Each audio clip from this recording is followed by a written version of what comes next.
This is Atomic Shinobi, and today I'm going to narrate second part of What If Kid Naruto Got the Cursed Byakugan.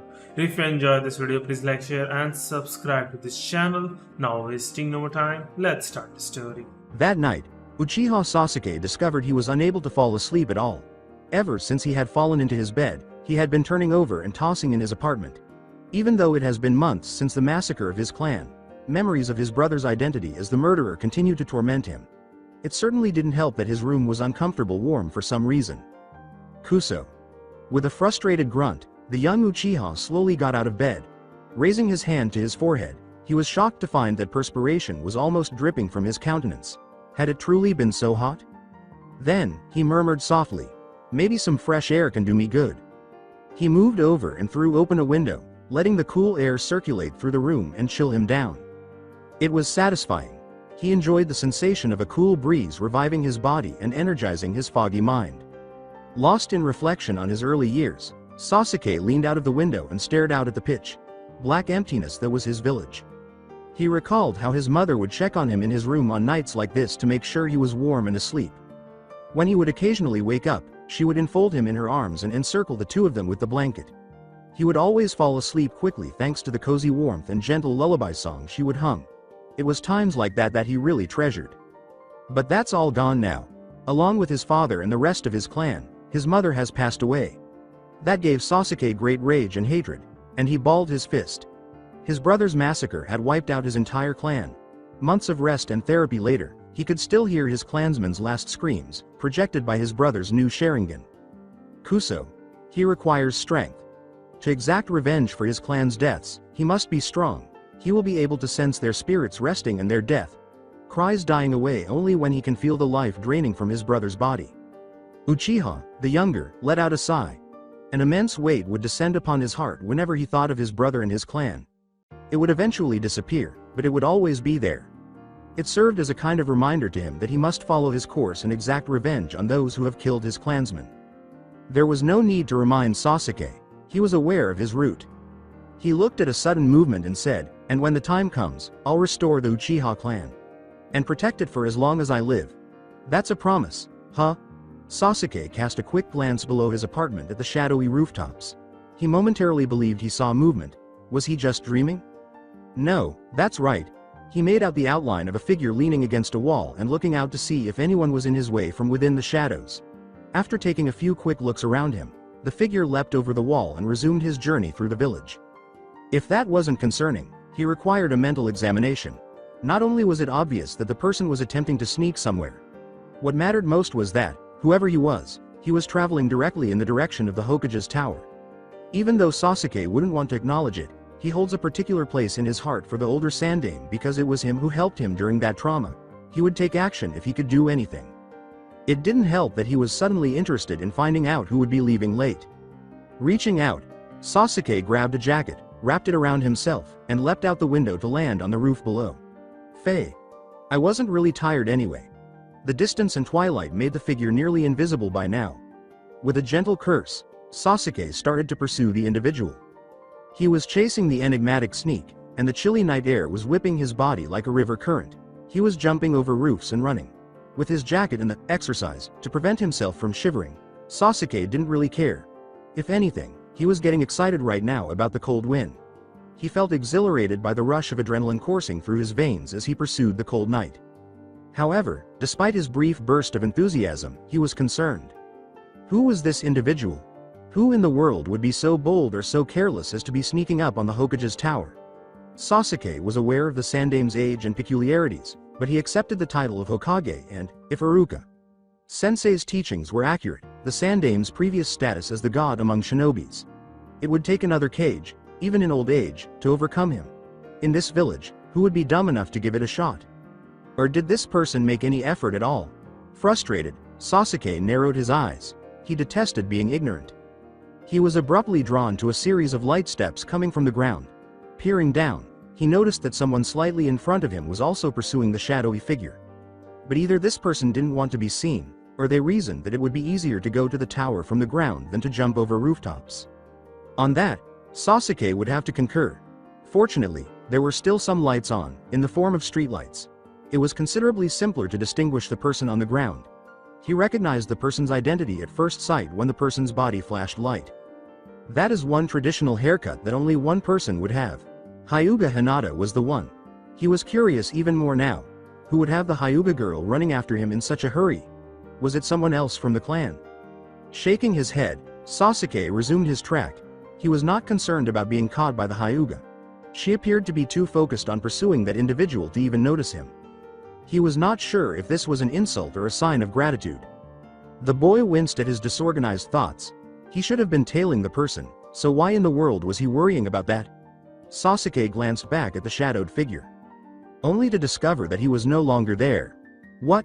Sasuke picked up even more speed as he began searching wildly for the person he thought he had lost. But wherever he looked, there was nobody else on the roof save himself. Goddammit. I averted my gaze for a mere moment. How far away did he go? Angrily, Sasuke gritted his teeth. He wouldn't have to bother searching far in this pointless darkness if only he had the Sharingan turned on. No, hold on. The Hokage's tower was directly in front of the person who was moving in that direction. Unless something went wrong, that individual would be attempting to scale the walls in an attempt to enter the Hokage's room directly. Glancing down from the roof, Sasuke nearly lost his balance. There he was, the stupid mystery figure, knocking on the door. Unless someone is foolish enough to enter through the front door, that is. Sasuke swiftly leapt off a railing as the figure rushed into the Hokage's tower, increasing his leap with simple chakra control. The young person with dark hair landed on the tower's third roof and leapt again right away. He kept doing this until he eventually arrived at the top roof. Sasuke immediately made his way to a ventilation shaft after landing, kicked open the bars, and dove in. He needed to enter the Hokage's chamber to find out what would happen, if anything at all. However, Sasuke heard nothing when he eventually arrived at the top of the ceiling floor and the end of the shaft. It was strange that there was no sound because the person would have probably set off an alarm of some kind. Who else would have the audacity to enter from the bottom? Sasuke approached the ceiling aperture gradually, moving as slowly and cautiously as he could. Ultimately, he had serious doubts about the Hokage's opinion of him in the event that he was discovered surreptitiously entering his office. There was nothing unusual to see when Sasuke looked down. The Hokage was down there, staring directly across while puffing on his pipe. Why was he staring across, anyway? Abruptly, from inside the quiet office, came the sound of doors being pushed open. A stir welled up inside Sasuke. That individual was able to navigate 18 floors without setting off any alarms. Unthinkable. That voice sounded vaguely familiar as it said, "I assume you know why I'm here, Gigi." Though Sasuke couldn't place it, he knew he had heard it before. Itachi wasn't the owner, but it is unquestionably the property of someone in the village. He can't be that much older than this person because the voice sounded young as well.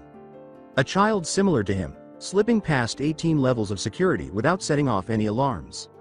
Sasuke swiftly turned back to face the elderly Hokage, who addressed the child's charge and said, "Yes.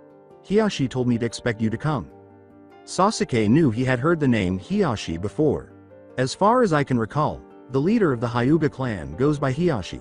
He is well known for being a calm, disciplined individual. That's what his father had previously told him, anyway. However, what role did the leader of the clan play in this? After Hinata, the girl, chased after the child, is the leader of the Hyuga clan now being mentioned as well? What is happening? The child answered, "Good. Then you can start by fessing up. Why am I known as the Yondaimi's legacy? More importantly, why is this linked to how I've been treated?" The child's voice grew closer as he spoke, suggesting that he was moving in the direction of the Hokage's desk. The child put his hands firmly on the Hokage's desk, and that's when Sasuke finally got a good look at him. The Uchiha felt his eyes grow wide with shock. He was certain he knew who that child was. Unkempt blonde hair. Pale blue eyes devoid of pupils. On each cheek are 3 whisker marks, leave nothing out. Uzumaki. Naruto. Sarutobi Hiruzen once thought he could have defeated every shinobi in the world and still won. The village, Fire Country, and their pride all supported him in his determination to go to hell and back in order to return to them.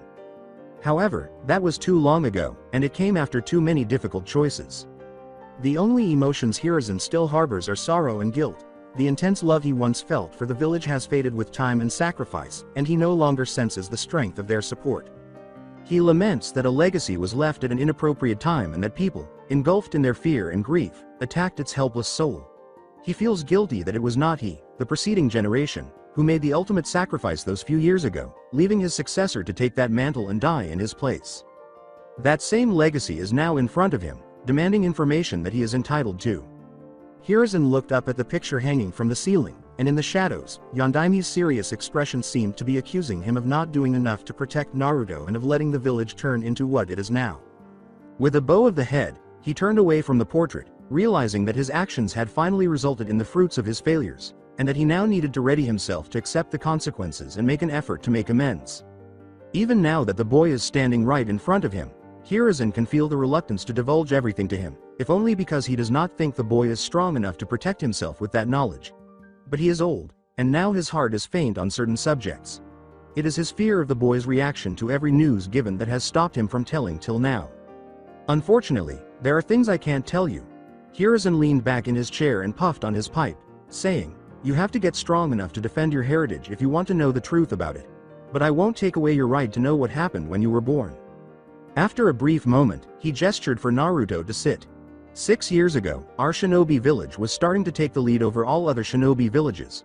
We had solid treaties with neighboring countries, an army of thousands of shinobi, and an abundance of resources. I had retired by then, and as you are aware, the Yondaime was my successor. The village experienced great prosperity and general peace during his rule. Naruto felt as though he was listening to a history lecture. He already knew what Sandaime Gigi was going to say, so why was he repeating it, and why was his tone so solemn? Hiruzen stood up from his chair and moved to the large window behind him to help him see the village in all of its dark glory. He felt that if he had stayed in his seat, he would not have been able to meet Naruto's gaze, especially after what he will tell him. It is during our greatest peak in strength that suddenly, a disaster struck the village. Konoha was attacked by the Kyuubi no Kitsune, the greatest of the 9. With just a swipe of its claws, its strength would cause a gust of wind and heat strong enough to tear off buildings like a hurricane from where it was. Sadistically, Sarutobi closed his eyes. Thousands of valiant shinobis went to face the demon head on, stalling its rampage as best they could. Many of them perished before the demon's rage. The Yondaime's method of defeating the Biju was finally prepared, but the death toll kept rising. He sacrificed his life to defeat the Kyuubi using the power of his chakra and a deal with the Shinigami. "Are you going to stop already? I already know all of this," Naruto angrily exclaimed as he got to his feet and pounded his fist against the desk. "What I don't understand is how any of this relates to me." "The story of the Yondaime killing the Kyuubi was a lie," Hiruzen said slowly and almost reticently as he removed the pipe from his mouth and let out a steady cloud of smoke. Any remaining rage inside Naruto burst into shock. It was a lie? Does that mean the Yondaime wasn't the amazing hero everyone thought he was? Why was that story fabricated in the first place? The story of the Yondaime killing the Kyuubi was created to ensure that the next generation, or those too young to understand the truth, would never be aware of it. I even declared that telling the truth was an S-class felony that carried the death penalty. Why would the elderly man take such great care to keep this a secret? The Yondaime actually lacked the strength necessary to kill the Kyuubi. Since Biju are a representation of the world and its chaotic elements, there is no way for anyone to kill one. So he thought of another strategy to vanquish the demon. As a master of seal techniques and fuinjutsu, the Yondaime had been working non-stop to perfect a specific seal that he knew would be able to defeat the Kyuubi during its rampage. Yondaime then rode out atop Gamabunta's head and performed the seal on that devoted evening. To enable the Shinigami, a force stronger than even the demons of Earth, to rip the soul and chakra from the Kyuubi's body, he offered his own soul as a sacrifice. But Yondaime also required a container to house that chakra and soul. He required a child without fully formed chakra coils and with a recently severed umbilical cord. A feeling of impending doom suddenly welled up inside Naruto, causing his eyes to widen and his body to start perspiring. It can't be. It's impossible. What exactly are you saying? Finally turning away from the window, Hiruzen calmly met Naruto's terrified gaze, turning fully to give the boy his full attention before responding. That night, a child was born. That evening, a demon was vanquished. Since the Yondaime was unable to destroy the demon, he sealed it inside a newborn. Naruto, that child was you. You serve as both the jail and the prison for the strongest Biju known to man. You are the Kyuubi no Kitsune's container. It had been nearly a week since that faithful night. Naruto had withdrawn into his room, never opening those doors, refusing to let anyone in. The only times he showed signs of life were when Hinata would bring a tray of food and they would be empty when she came back. Naturally, Hinata and her parents were worried about him. They all sensed that something was wrong. that Naruto was going to experience some terrible event, but he would not let them see him, would not listen to their pleas for communication. Hinata was experiencing a mixture of shock and guilt throughout this whole ordeal. She had followed because she was worried, scared he might leave them again, curious about why he was acting the way he was, and because she knew, that moment she had seen Naruto that night overlooking the village, that whatever he was doing, he had wanted no one to know. She felt awful that she had stumbled upon a secret that only Naruto was supposed to know, and she could not shake the intense guilt she was feeling about having pried into this private matter.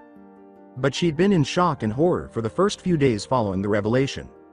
Her knowledge of the Kyuubi's defeat at the hands of the Yondaime was all fictitious. The Kyuubi was not dead, rather, its soul was still alive and being contained by Naruto, the boy she looked up to. She was terrified to even think about the boy, much less the shadow that her mind suddenly conjured behind him, and at first she wanted to deny that the demon still resided within Naruto's body. She could not believe that a monster frequently associated with death and destruction would be held within the boy's body. She was embarrassed to acknowledge that she started to get afraid of Naruto. She started to think irrationally, figuring that the boy from her past, so cheerful and energetic with those sky-blue eyes, had been the real Naruto, and that the boy now, solemn and reserved with those dark ocean blue eyes with no pupils, was the representation of the Kyuubi. She became so insecure with herself, with her beliefs, with kindness that Naruto had given her in the past and present, that she was wondering if it had been the fox inside him playing tricks on her. The day after she found out about Naruto and the Kyuubi, she went to her mother and angrily demanded to know if Naruto was a real demon and the boy she loved was just a fantasy. She also cried out and asked if there was any way to save Naruto and if the demon inside of him could be made to belong to someone else. Her mother had given her a hard slap across the face for it. Hinata had always considered her father to be frightening, but after witnessing her mother with a cloud of anger so thick that it felt like it was weighing her down and with rage in her eyes, she realized that she would never want to see her mother angry again. Her mother had left her some words that she could still hear now, even after she had slapped her. "You are not my daughter if all you can see in him is the demon that he holds and not the real him that comes from your heart. He's had enough suffering from the village behaving the way you are now. I don't want him to experience the same emotions in our home. I want you to consider this, Hinata. And I promise not to stop to talk to you about it if I hear you say those words ever again." The slap had startled her into consciousness, and she had been holed up in her room thinking about what her mother had said for 2 whole days. When Hinata finally went outside and saw all those people playing around, she felt ashamed of herself and wished that a hole would just appear in the ground and swallow her up for being so thoughtless and disrespectful of Naruto. He would always be huddled against a wall with his arms wrapped around his knees, and she would always see him like this. She wanted to talk to him, but she was too afraid to do anything, and for the past 3 days, she had resigned herself to be his silent aide. She wanted to make up to him, to ask for his forgiveness in how she had acted, but when she tried to reach him, there would be no response. But now that he's born and nobody is around to bother them tonight, she's finally found the courage to go into that room and talk to him, to check on him and ask for forgiveness, because if she didn't, she wouldn't be able to live with herself. "I swear, Naruto-kun, I will make it up to you." As she turned the corner, Hinata said to herself, "Because you've always been important to me." But suddenly, she realized right away that something wasn't right. Once she reached the hallway leading to Naruto's room, Hinata noticed the dinner tray she had left for him, still filled with food. Her eyes grew wide, and she hurried to his door, knocking merely to be politely acknowledged. When she heard no answer, she pulled out her Byakugan. There was nobody in the room. "He's not there," she said, her mind apparently going blank at that very moment, stunned into a daze due to the empty room. But then the weight of her words hit her and she hurried off in a desperate attempt to find him. "Mama!" Gazing up from their garden's koi pond, Hanako saw her daughter running as quickly as she had ever seen her, and Hinata stopped in front of her mother, gasping for air, and gestured back toward Naruto's room. "Mom, this isn't Naruto-kun in his room." Hanako's eyes widened in shock. Naruto should not be outside the compound today because his life is in even greater danger due to the Kyuubi festival outside and the intoxication of many of the attendees. A branch member lowered herself from her observation point and bowed before Hinako, saying, "Tasuki, get as many members coming the village as possible. I want Naruto-kun to be located and returned safely to the complex." The branch member nodded and vanished right away to follow her instructions. Turning to face her daughter, Hanako gave a nod. "Let's go." Parents were busy talking to other adults or drinking, mixing with the mass and sharing the joy, while children were laughing and chasing each other while sporting those stupid white fox masks. It was also a very lovely night, ideal for a festival. TCH. He detested it. When Naruto passed by the booths, the kids, the adults, and the stream of people that vanished into meaningless forms and hues, his eyes had the look of a dead man. These people, or at least the children, live their lives in complete ignorance. The adults, on the other hand, are so naive that they allow themselves to fully enjoy the festival, not realizing that the so-called demon is strolling among them while they carry on having a good time. They were unaware that he was experiencing these emotions. I apologize. After a random kid ran into him, bumping his shoulder and running off, Naruto briefly covered the area that was throbbing and considered his options. Naruto's eyes narrowed and his teeth ground together in rage as his open palm quickly contracted into a tight fist. Oh, how he despised their ignorance. The young blonde wandered on, suddenly feeling as though he stuck out like a sore thumb. As he descended farther and further through the festivities, fewer and fewer children were present, and an increasing number of adults. Naruto paused and looked around, realizing that he was clearly different from the other kids and that the adults were aware of it. As a few guys in drinking glasses approached him, a few of them grinned wildly and he cursed the festival in his head. Look at that, the great Master Kitsune has come to visit us and bless us with his presence. Well, hee, and take a peek at those eyes, how very scary. Man, doesn't he give people the chills? As the goddamn monster would have it. The three guys stopped making fun of the demon boy in front of them and said, "Shut up."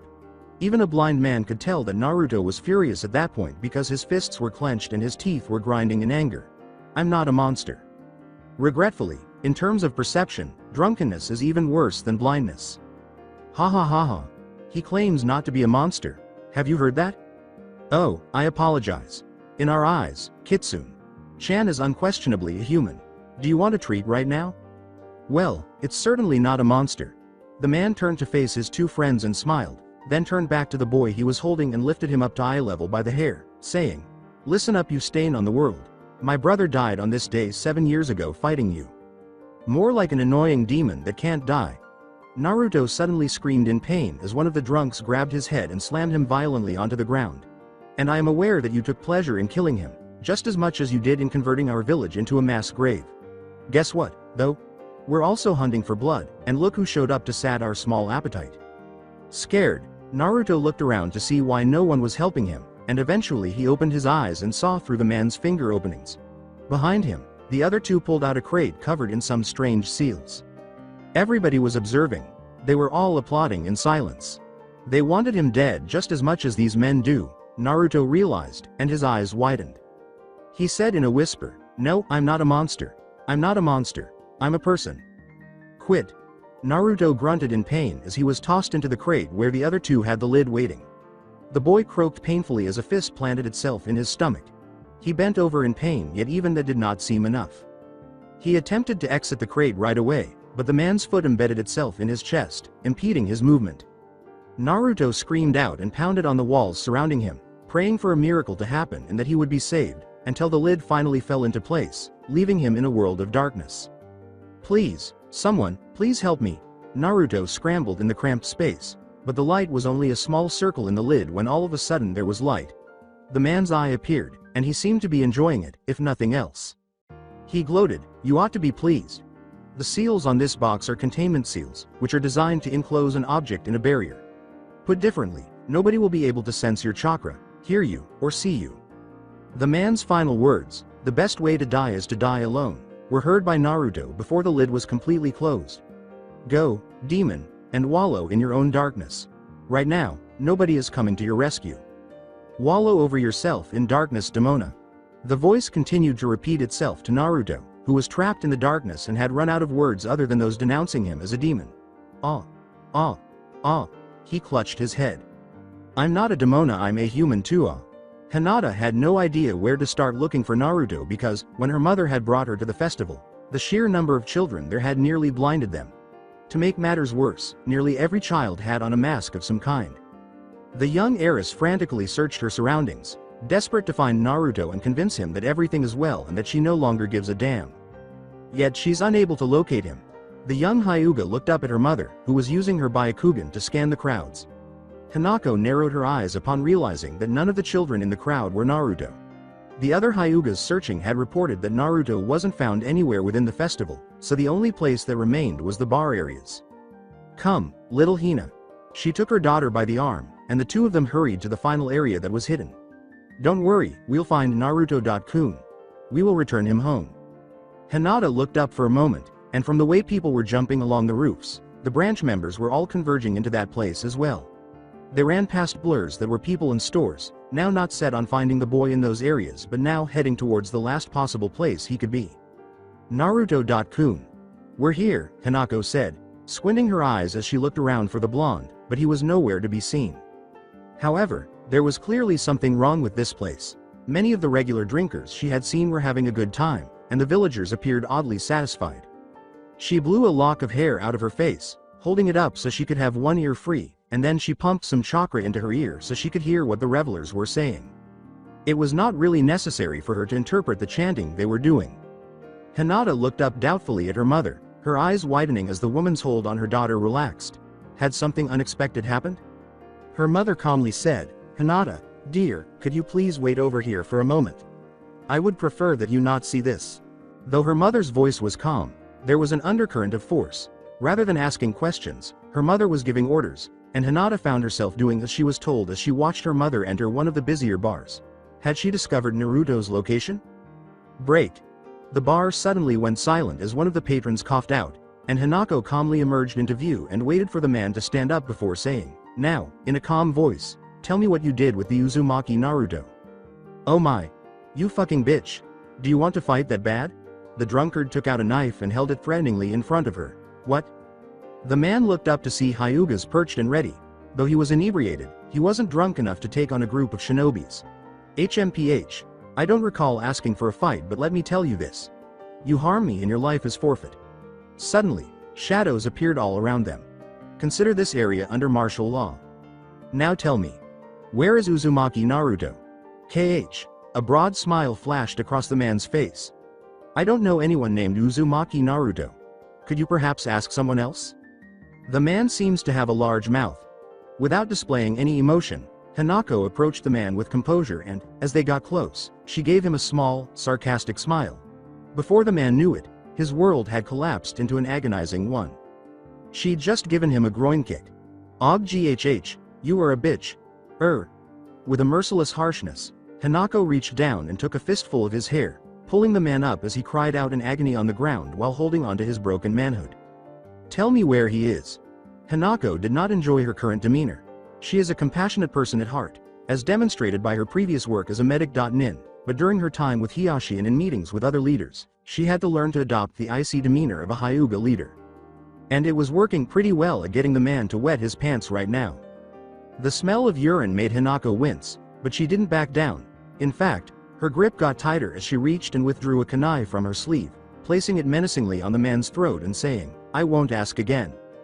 Okay. I'll manage to free him. The man slowly got to his feet, now completely terrified of the woman in front of him, and ran to one of the alleys, where Hanako watched as he pulled off a covering over some crates and pulled out a large wooden box covered in seals. The matriarch promptly dropped the fool. There, I'm leaving here now that I've figured it out. He was frozen in place when Hanako's icy voice said, wait. She gestured to the box with her kunai and said, open it. What? He wanted to live, not be sentenced to death by the Hokage should this be made public, so if he opened it and that brat saw him, who knows what would happen. Abruptly, the air filled with a killing intent, and Hanako menacingly waved her kunai. That was sufficient for him, and he seized the key, unscrewing the lock and removing the cover instantly. His body was ripped to pieces in the next instant. Hanako stared into the darkness of the crate, hoping that the boy she knew was still inside. No, she didn't want to think that. He had to be inside. Her eyes widened in horror as the man's sliced up sections fell to the floor like cut up cucumbers. A pair of blood-red eyes shot out of the shadows, glaring at her with such intensity that she finally saw the shadow behind the kratia, a symbol of a person's killing intent of becoming a large, nine-tailed fox, representing the boy's killing intent had taken on the form of the Kyuubi no Kitsune. Those fools. When the Kyuubi's Yuki flooded the entire village, Sarutobi Hiruzen had nothing more to say. The festival's direction even allowed him to catch a hazy glimpse of a very potent intent to kill. He didn't have to figure out who owns it. Tenzo. The shadows in one corner of his office twisted and bent, revealing a figure hidden behind a white Anbu mask and a hooded beige cloak. The individual approached Hiruzen and bowed down to him. "Yes, sir? What can you feel from here?" The captain of Anbu did not hesitate to respond. He got up, took a quick look at the now dark portion of the celebration, and then started talking. It is obvious that the Yuki and killing intent spreading across the village is from the Kyuubi no Kitsune. If we do not act soon, then there will be casualties. And do you believe it is the boy's fault that the demon's chakra is unleashed? Tenzo did not respond right away. Instead, the Sandame did not anticipate hearing back from anyone right away. After all, answering this question is not the simplest. The Anbu captain finally responded. "The boy is partially responsible, that much I believe. Even though one can be expected to fall into shock when they are given such a mind-rending revelation, they cannot be stupid enough to go and head into the very manifestation of the village's hatred and fear of him. The boy had it coming." Tenzo had anticipated retaliation from the previous old Hokage. Sarutobi Hiruzen, after all, was one of the few people that Naruto could trust because of the way he treated him. He did not anticipate the Hokage laughing out of the blue. Sir? I'm sorry, but I do not see the humor in this." "Ah, I apologize, Tenzo. I didn't mean to laugh so quickly." However, based on the way Sandame continued to giggle a little, it seemed like he wasn't all that sorry. "Tenzo, you must know that a boy, especially one who is still a child, cannot take news like that lightly. Granted, I know for a fact that you were able to cope with your knowledge and your own abilities only because you lived with the knowledge. Naruto, having only a few days to process such a monumental string of information, cannot possibly be thinking clearly, especially on the day of his birth, which also became his least favorite day of the year. Then would it not have been a better idea to have told him this sooner?" Hiruzen let out a sigh and took a quick puff from his pipe to decompress. Yes. In hindsight, it was rather foolish of me to have told him all that with him still being at such a young age. However, I cannot deny his right to know. Out of everyone in the village, Naruto himself is the one to have the greatest privilege in this information. Should he come and ask for it, I have no choice but to give it to him. Not doing so would have been an insult to the memory of his parents and my own predecessors. The two shinobis were struck by a sudden shockwave of power that sliced through the village like flame through a piece of wood.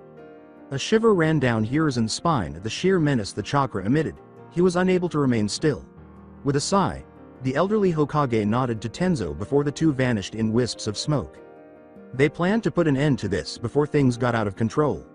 She was so afraid for everyone around her as well as for herself that her eyes were wide. Above them all, in the shape of the Kyuubi no Kitsune, was a huge and terrifying shadow that had taken the form of the crate that had been used to trap Naruto. The killing intent was so thick that Hinata had to mentally coax her body to produce even a small amount of breath. It is not going to last indefinitely. She was aware that she would eventually suffocate in her current state. So how did the others manage to, at the very least, remain where they are? While she is forced to labor for the meager inhalation she is currently doing, they could draw breath nearly identically. Naruto.kun. He was reserving this for later. It was almost unbelievable to think that this terrifying entity had been repelled by the boy she knew. Naruto.kun. The approaching dark shadow was starting to settle when Hanako bit her lip in mental panic. Hanako was helpless to stop the sealed beast from within as it gradually started to emerge. An almost celestial breath leaped out of the crate, creating a cloud of mist. All around, the Hyugas tensed, bracing themselves for what might be the beginning of their doom, as clawed hands gripped the outside of the crate. There were soft landings behind her, signaling the arrival of more. She knew that the Hokage and an Anbu escort were behind her without even having to use her Byakugan. Their chakra alone was noticeably stronger than the others. With their backing, she moved cautiously in the direction of the crate and the creature that was starting to emerge inside. Naruto. There was no reply. The creature inside was still cautiously making its way out of the crate, and there was no recognition in those blood-red eyes as they gazed at her. Unfazed, she gave it another go. Naruto, it's okay now, we're here to bring you back. Once more, no one replied. She did not try again for a third time. That would almost certainly mean that he is no longer willing to forgive if he did not hear it after that. Nobody knows what the Kyuubi will do when his rage builds up because his terrifying Yuki is currently inundating his system. Hokage. Sama, what do we do now? Hiruzen remained silent. Rather, he brought his hands together slowly, getting ready to use a technique. His Anbu adherent did the same. Hanako's shocked eyes expanded. They intended to murder him. The matriarch said, "Wait," and shifted to cross their path. Don't hurt him, he's suffered enough already." With hesitation, Hiruzen and Tenzo exchanged a quick look. The elderly Hokage was the first to speak. Be that as it may, Hanako, we do not know if the boy is even conscious anymore. For all types and purposes, he can be going to a rampage any second.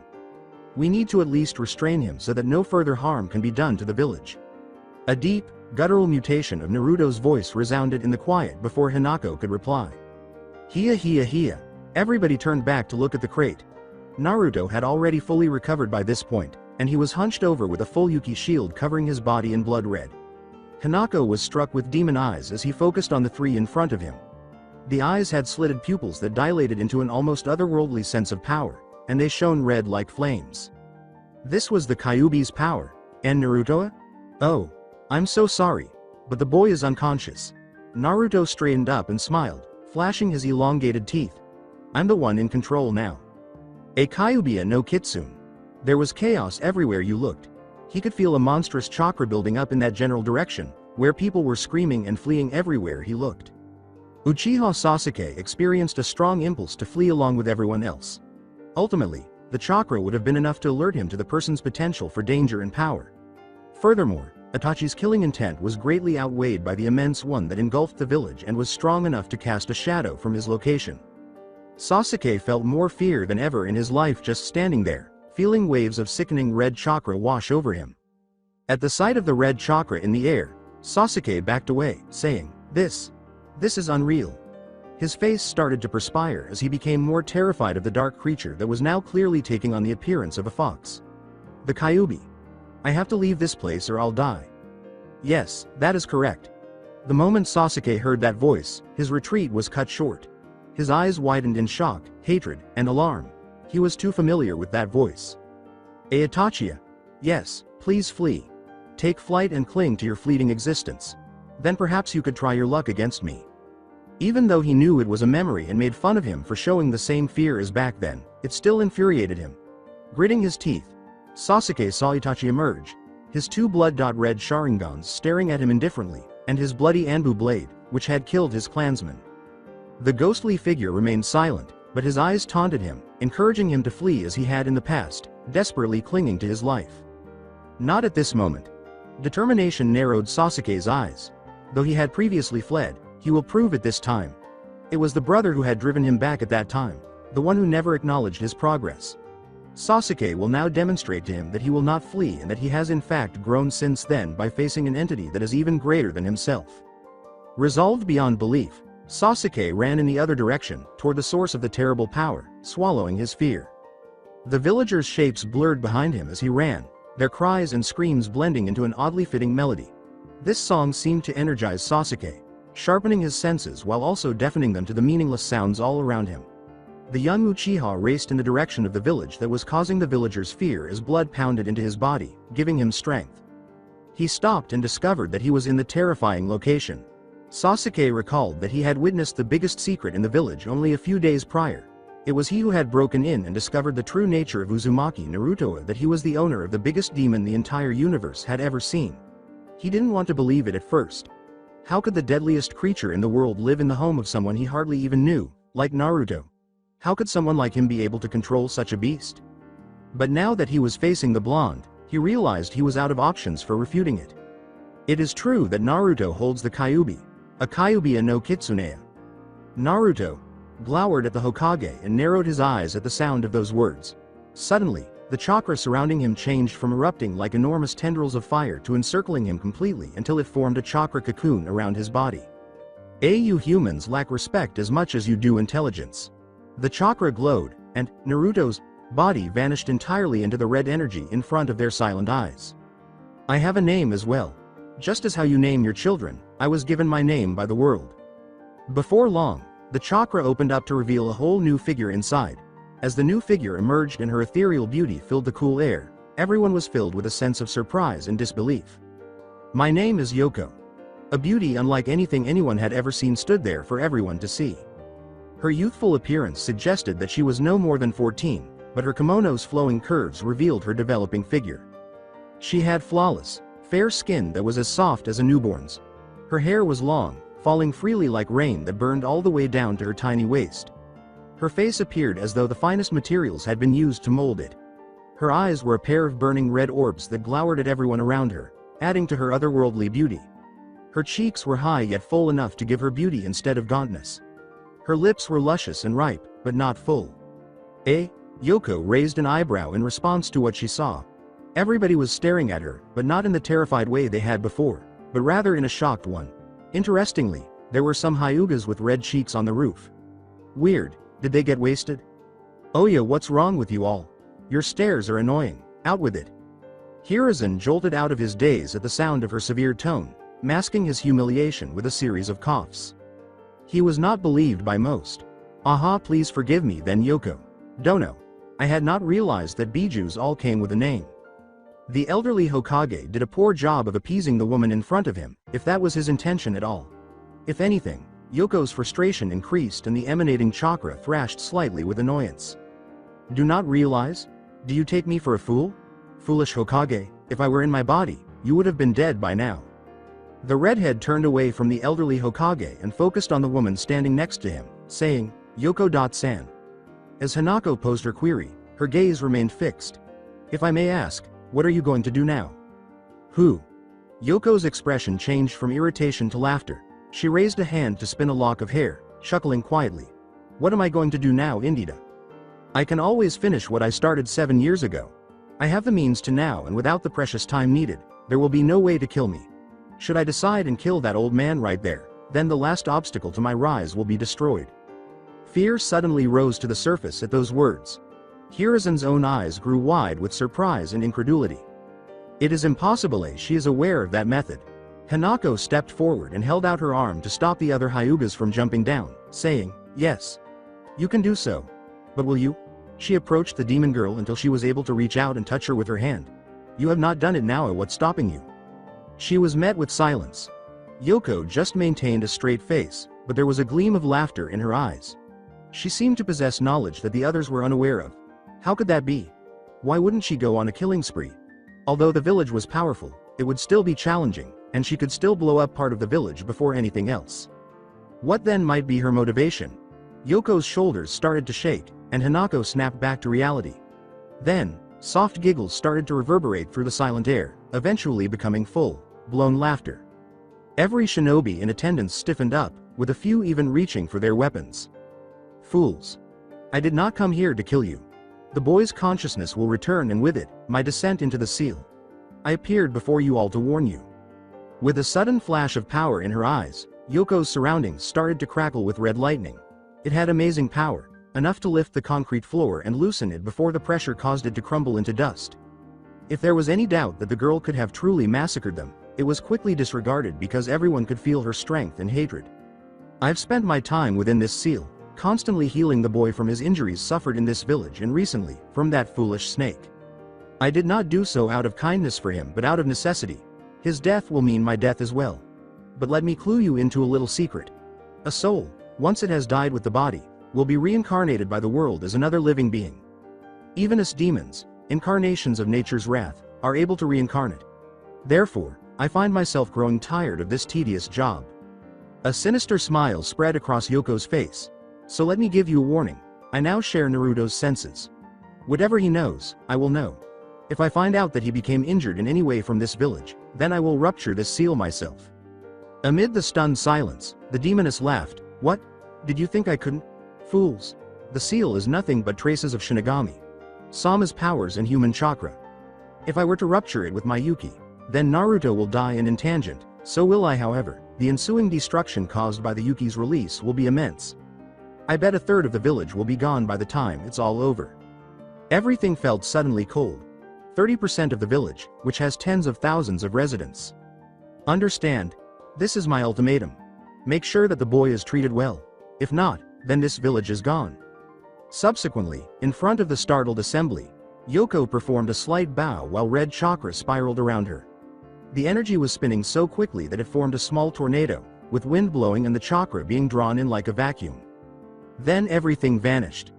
The red chakra and the ominous figure holding it appeared to disappear, leaving Naruto standing but unconscious. The blonde wavered on his feet and then fell to the ground. The Hokage heard two soft thuds that were nearly identical. He looked to his left and behind him at the distant wall. He did not place the blame on Hyuga Hinata or Uchiha Sasuke, who also passed out there. They only experienced a small portion of the Kyuubi's deadly intent. However, the people are running around in terror from even this trickle. It must be the biggest fear they will ever have to be in its presence, especially when they are young. Glancing over at the unconscious Naruto, now in Hanako's care, Hiruzen became concerned. He was startled by Kyuubi no Yoko's warning, even though he did not want to acknowledge it. He must sacrifice the few in order to protect the many. He will therefore kill anyone who harms Naruto in order to protect the villagers. Even though he hates it, he was forced to make that decision. He is powerless to change it. If not, then this village is gone. He was met by darkness in that maze of shadows. The murkiness of the place added to the overall impression of desolation everywhere he looked. He searched all around. He observed everything. It was all dark. Secrets hinted at by darkness. Like water, the secrets were. He was standing in a dark watery pit. Then the darkness finally lifted. A pair of glowing red flames emerged from the darkness where he stood, staring at him. He could tell that those two flames had immense power even from his current location. They were deadly and malevolent to anyone who happened to see them. He was not scared, though. They appeared oddly familiar to him, as though they were a part of something he had known his entire life. The two flames appeared to understand this as well, since their earlier animosity subsided as they grew dimmer. Abruptly, light spilled in, lighting the dank, dark interior. He ignored the surroundings. He carried on. He guided himself to two enormous gates from within, which was where the enormous flames had previously been. Gently, he pushed his hand through those bars of iron, feeling around for the source that had vanished. One hand touched another. He heard soft footsteps and raised his head. He was met by an amazing beauty, whose flawlessness seemed, if only briefly, to cast light on the darkness inside the cage. With a smile that was neither totally cruel nor totally kind, she gave him a look. The hand that made contact with his contracted until she had a firm hold on him. He did not resist as she drew him in closer. Before long, he was leaning against the metal bars, confronting her and looking into those intensely red eyes. She knelt before him and held out her other hand as they danced with an otherworldly flame. Her finger finally tapped his forehead in a gentle poke, but he remained motionless, transfixed by the seemingly flawless way her hand closed and stretched. He was sleepy almost immediately. Those long, soft fingers cupped his cheeks just before he fell into darkness. With blurry eyes, he looked up as her face lowered, and felt her lips against his own in the ensuing darkness. Now isn't the time, but soon it will be. It was in the morning. Slowly but surely, each person in the village awoke from sleep to face another day of life. Shops gradually opened, locals started to appear on the streets, and the shinobis jumped out of their windows to head to their next mission. Uzumaki Naruto and Hyuga Hinata moved in the direction of the academy in the midst of it. However, the people's memories of what had happened a few nights prior were still vivid, particularly for those two kids. This caused them to be uncomfortable in silence with each other. Naruto's brief moment of awareness at the time stemmed from the sensation of all those Hyugas falling in front of him. He was shocked that they had seen him that way at the moment. However, that emotion was dwarfed when he noticed Hanako standing before him and inhaled Hinata's subtle lavender aroma. These two things had been the ones that knocked him out. He had woken up and discovered that he was back in his room. Initially, he was ignorant. When the memories all came back, Naruto was more embarrassed by his lack of self-control and the possibility that he had harmed the one person he still thought of as a mother. Naruto perceived her seeing him like that as a failure on his part, even though she had told him no harm had been done. Hinata continued to live with the guilt of her past deeds. She was sorry it took her until those few nights ago to realize that her perception of him was distorted by her fear of what he might turn into. But her fear returned from when she'd seen the massive shadow transform into a hideous fox demon all those years ago. Her only wish at the time was to have fled and never looked back. She felt suffocated by the killing intent alone, and her entire body tingled from the terrifying presence. She felt as though her entire world had crumbled and her mind had gone numb when the demon finally admitted to having taken control of Naruto. After that, she saw everything as a blur and felt as though the world was changing into numerous streams of red. Even after she had shut off the outside world, there was one thing that continued to bother her. The Kyuubi had materialized and taken on a human appearance. Hinata had been able to discern the beauty of the female Kyuubi even in her numbed state. Instead, it was the fact that the woman was so stunning but also emanated such intense pressure that, whether they wanted to or not, she could not help but burn herself into the eyes of everyone who saw her. Hinata is in the same situation. The terror she experienced that night had cemented her memory of the Kyuubi's transformation into a human form, she discovered. Finding out that Naruto was the only one keeping it back frightened her even more. And that's what returns her to her shame. Just say something, was the constant mantra running through her head, but Hinata lacked the bravery to speak up. She was afraid of what Naruto would think of her and that she might not get another chance to make amends for how she had behaved toward him. So, keeping their awkward silence, the two of them moved toward the academy, where the presence of more children would hopefully lessen the intensity of their feelings. But there was tension throughout the entire trip. Neither of them missed how the public viewed Naruto from the route they took to get to the academy.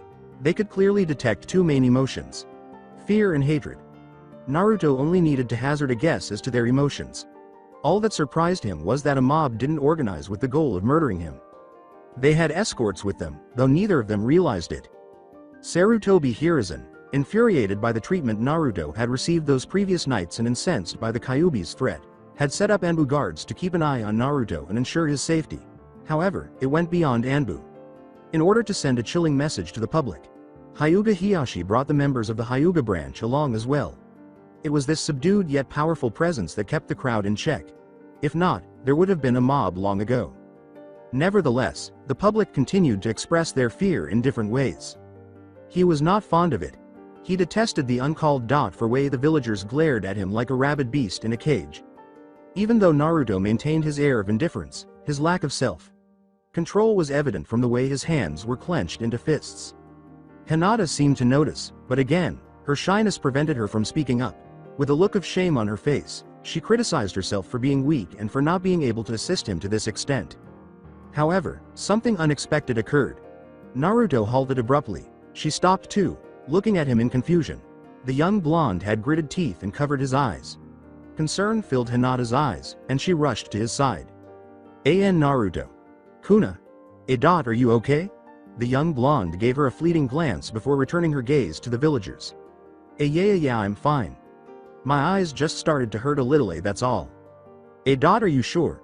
The first in what seemed like forever, Naruto offered her a small smile and said, yeah. Hey, come on, stop worrying. I'm fine. With a shy smile back at him, Hinata blushed and her guilt seemed to slightly lessen. The two went on to the academy, their differences somewhat healed, but their differences with the villagers remained unabated. Hokage. Sama, why have you called this emergency meeting? The Sandaime Hokage, Sarutobi Hiruzen, did not even bother to answer such a stupid question. Instead, he was content to remain silent. The council members of Konoha peered around expectantly and with varying degrees of anxiety. Regardless of the cause, they were all aware that it was related to what had happened 5 nights prior. Everyone was made aware of the Kyuubi. The monstrous Yuki that swept through Konoha like a tidal wave was felt by everyone in the village. Those who had experienced it previously recalled the horror it caused. It was not a fond memory for many. Holding off the demon, loved ones perished. That night, its killing intent was so strong that it severely affected the village. The elderly and infants, who had not prepared as much, perished instantly from suffocation. Even Yondaime, who they loved so much, gave her life in the end. In the decisive battle against it, a man who was so promising and praised as the strongest Hokage ever produced lost. Horrible things had happened in the aftermath. The number of shinobi casualties was well into the hundreds. Thousands of civilians, including many newborns from the younger generation, perished that evening.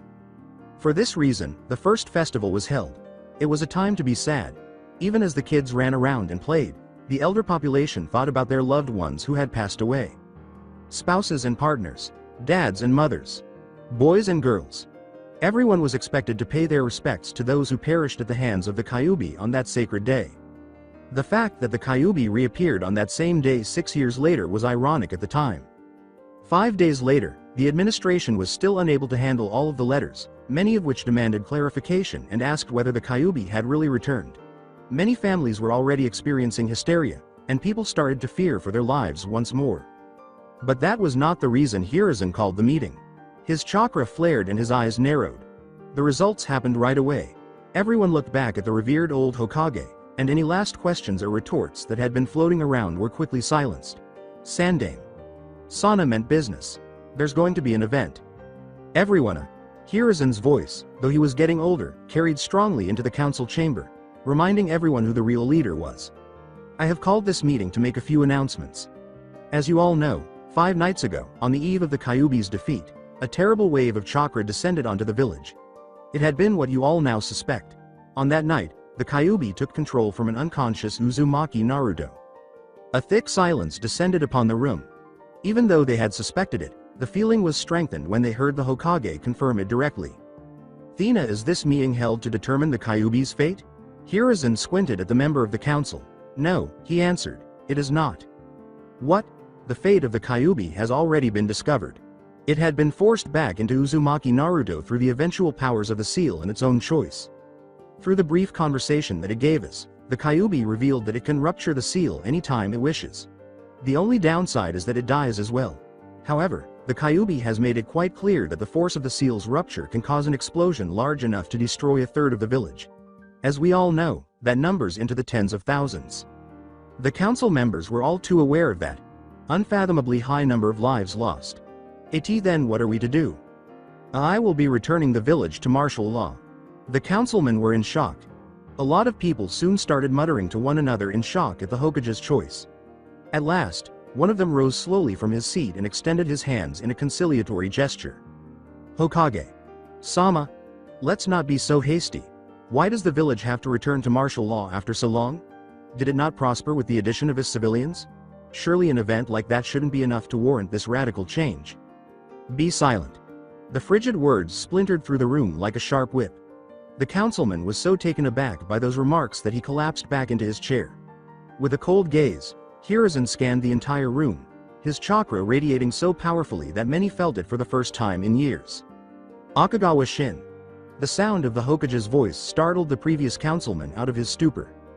If I am not mistaken, the eve of the Kyuubi's defeat was designated as an auspicious day. People are to mourn and remember those that sacrificed themselves to stall and eventually defeat the monster. Yet you, the one in charge of finance, have turned it into a mockery of what it is to be. Festivals appear and people make a ruckus. Because of you, this hallowed day has been transformed into one of humiliation for our village. Hokage. Sama. Shin was perspiring a lot by this point. Why? You can't blame it on me. The people. They desired to have a way to ease their pain, and what better way than to host festivals? Everyone looked at the third person seated on the right and said, Fool. If my memory serves me correctly, you were nowhere near here on the days that the Kyuubi rampaged through our village. In fact, I believe you were in tea country, going on your vacation. A person like yourself, who has not witnessed the monster's path of destruction firsthand, has no right to assume what the villagers need, Nara Shikaku said, bending forward from his relaxed position and giving the man a hard stare. Actually, I believe that applies to nearly every civilian member present, Inuzuka Sume said with a fierce smile. She had never been a fan of the way those dirty politicians handled their political business. The only civilian here who suffered through the Kyuubi's assault on our village is Izuna. Gigi, and it shows in how different he conducts himself compared to you guys.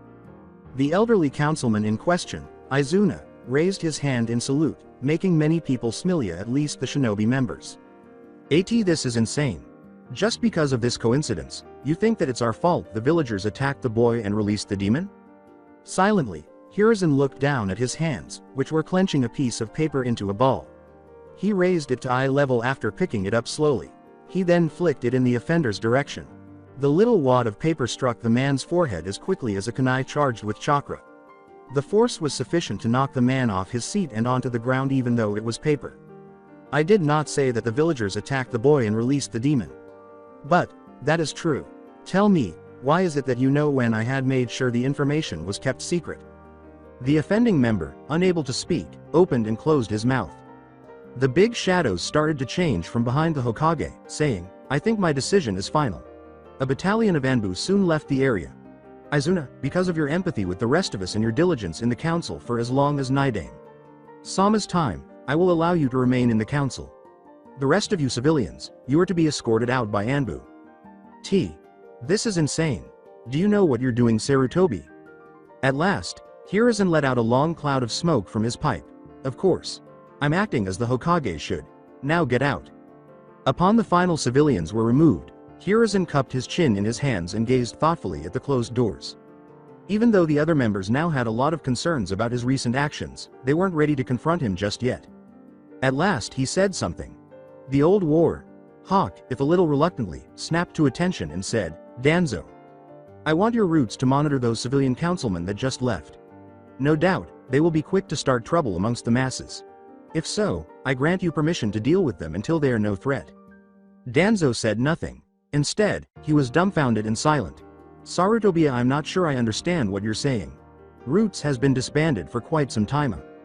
The Hokage gave the elderly man a severe glare, reminding him who is in charge. "Do you take me for a fool, Danzo?" the man asked. "I've known your organization had been active in secret even though I had officially disbanded it. I've only allowed it to continue this way because of the fact that they still worked for the welfare of the village. Now, I am not asking you, Danzo, I am ordering you. The roots are to monitor those councilmen closely. If they perform any acts that speak of rebellion, deal with them as the punishment warrants." Then Sarutobi got up from his chair and bowed deeply in front of everyone. Hokage Sama, everyone, please forgive me.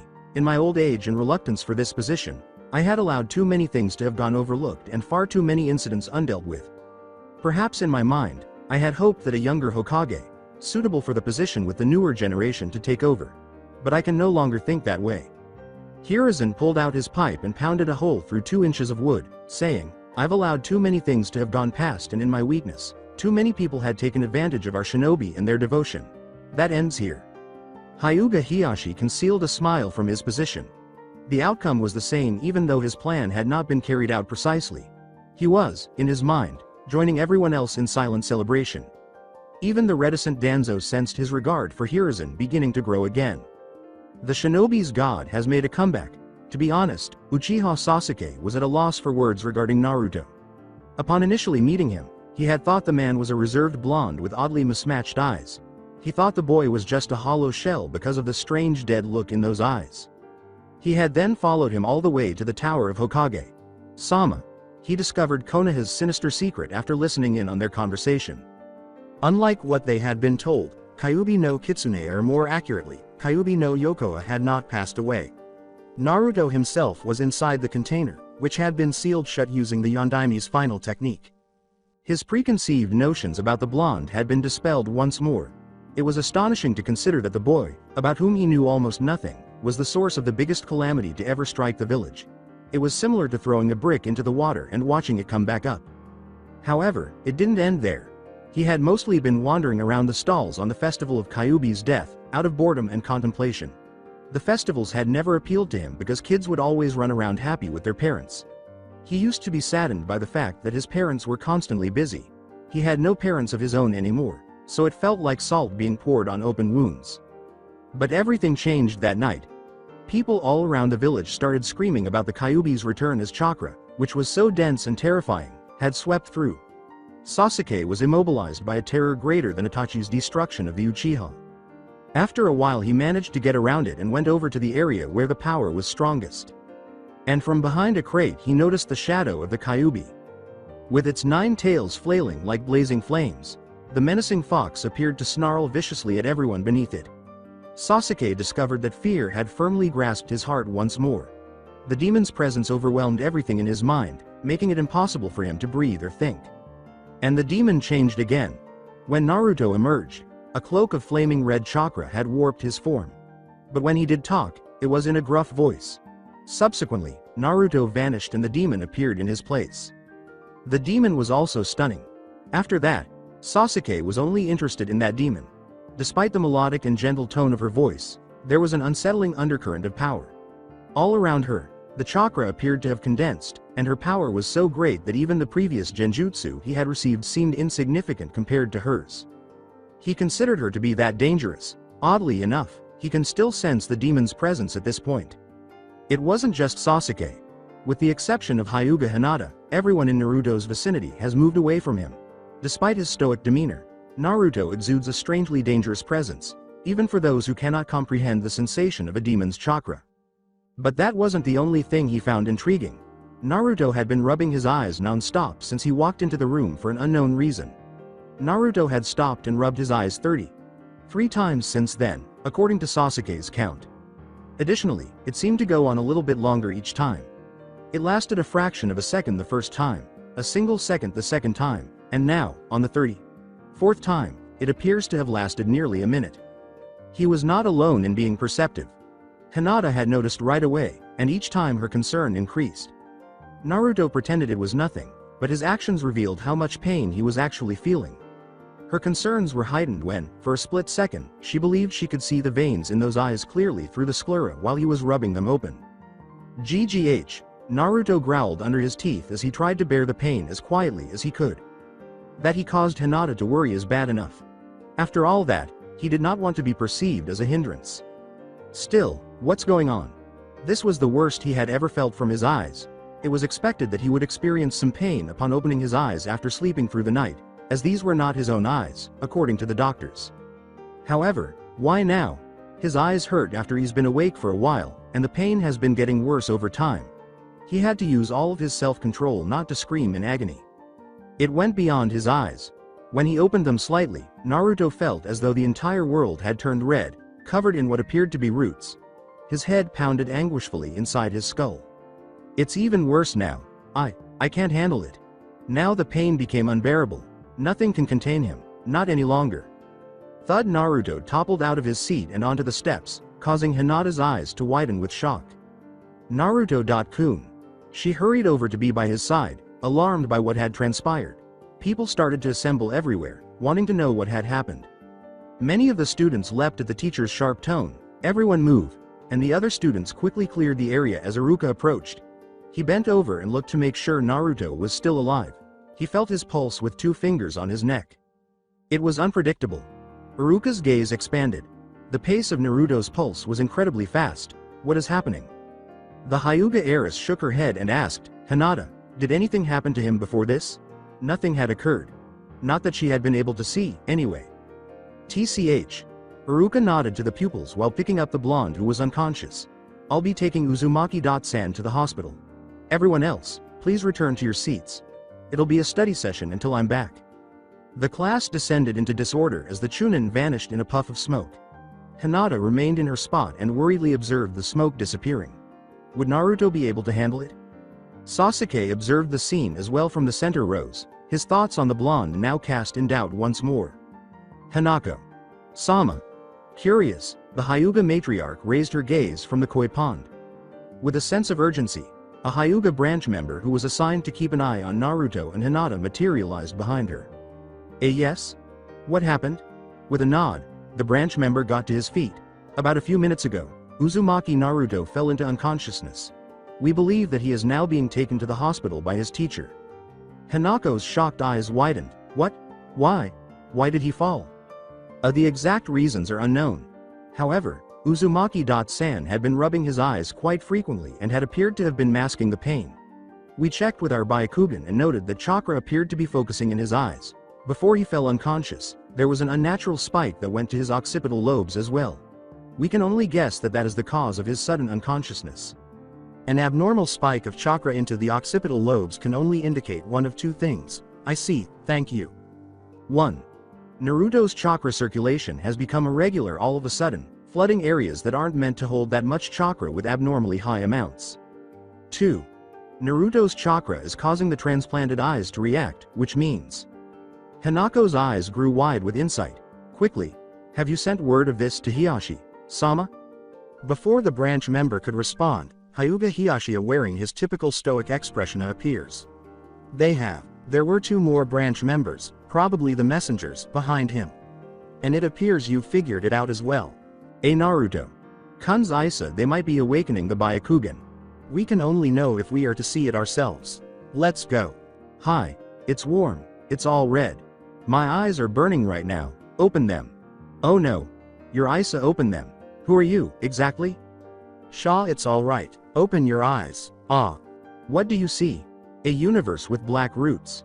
Can you touch them? Indeed. Show me. Okay. So, pants, pants, pants. Hinata discovered that she was breathing heavily by the time she arrived at the hospital.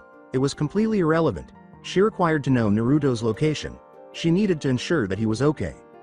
Anyo! Exclaimed the receptionist as she glanced up and noticed Hinata.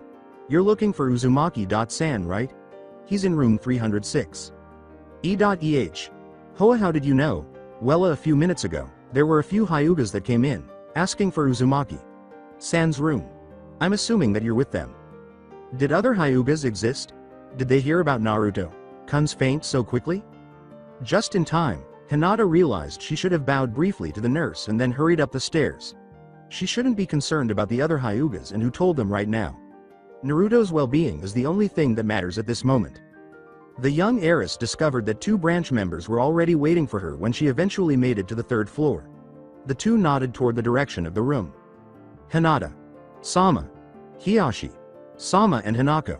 Sama are waiting for you outside of Uzumaki San's ward.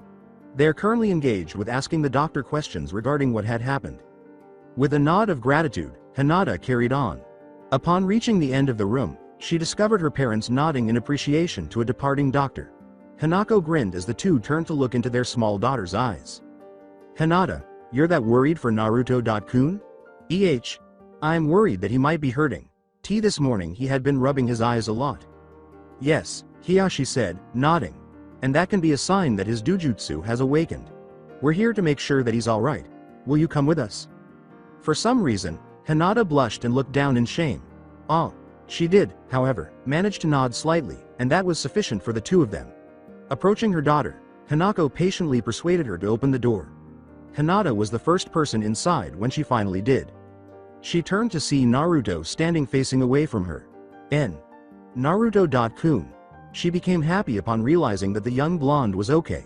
She hurried into the room, full of excitement, ready to make sure he was indeed okay. But as soon as she was beyond the curtains, she stopped. She stopped, and so did Hiyashi and Hanako, who were only a step behind. The sight of what was in front of them caused their eyes to enlarge. A kunai, still sturdy but incredibly blunt from years of use, was in Naruto's hand. What took them all by surprise, though, was that the hospital bed that was supposed to contain him was reduced to a pile of debris on the ground. It didn't even appear to have been broken. Instead, every piece had the appearance of having been cut so precisely that not even the friction caused by the blade had been an issue. Everything on the bed was perfectly sliced, including the pillow, bedpost, and mattress.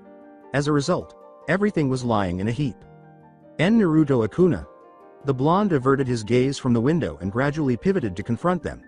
It was difficult to see his features because of the way the sun shone on his frame. But now that the sunlight was shining on his body, it only made his eyes appear paler. Hinata experienced dyspnea while breathing. His eyes were glowing white, and a pair of black slitted pupils met her gaze. Let it drip, let it drip. A set of blood-red eyes shot open from the shadows. Its senses are not in the least dulled, not even in this dank, dark place. Let it drip, let it drip. Its domain has been invaded by someone. A wide, open mouth with razor sharp teeth revealed through the darkness. Whoever had entered, she knew. They do, after all, have the same body. I know you're Hariya Uzumaki Naruto. The darkness gave way to reveal a dark water trail leading from the cage. She peered past the divided path, to the very boundary of its field of view. The boy was standing there, knee deep in the water. You're quite brave, boy. Why don't you come a little closer? The boy did as well. Soft splashes resounded throughout the area as Naruto navigated the murky water, getting closer and closer to the massive gates that stood in front of him. She was aware that she needed to use caution from her current position. She was the strongest Biju in the world as the Kyuubi no Yoko. Even so, her abilities were not divine.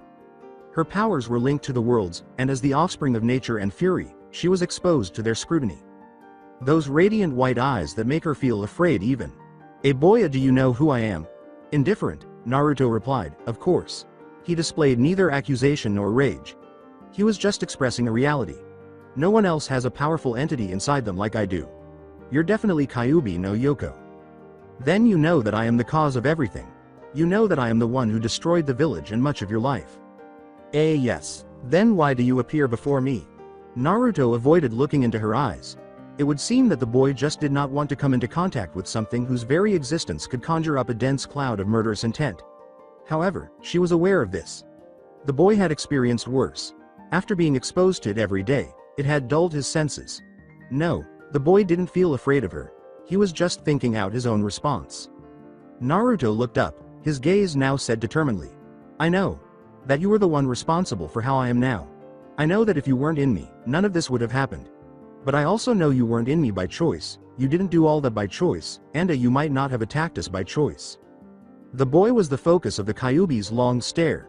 Was this boy, who endured so much at her hands, not passing judgment on her? So how can a tone so immature convey the gravity of an elderly man? Had those years of adversity given the boy wisdom and maturity? She moved in her cage until at last she was at relative eye level with him, saying, "Boy, you're quite interesting. But I doubt you came here to try and make me feel less guilty. Speak. Why have you come?" Naruto remained silent. He didn't do so right away, at least. All he had to do was focus his attention around him, to the region that contained the biggest demon in recorded history. It was a dark, musty space that looked like a sewer. Pipes ran all over the ceiling, twisting and turning until they led to unidentified places. Water, so filthy and repulsive, rose up to his knees from the bottom.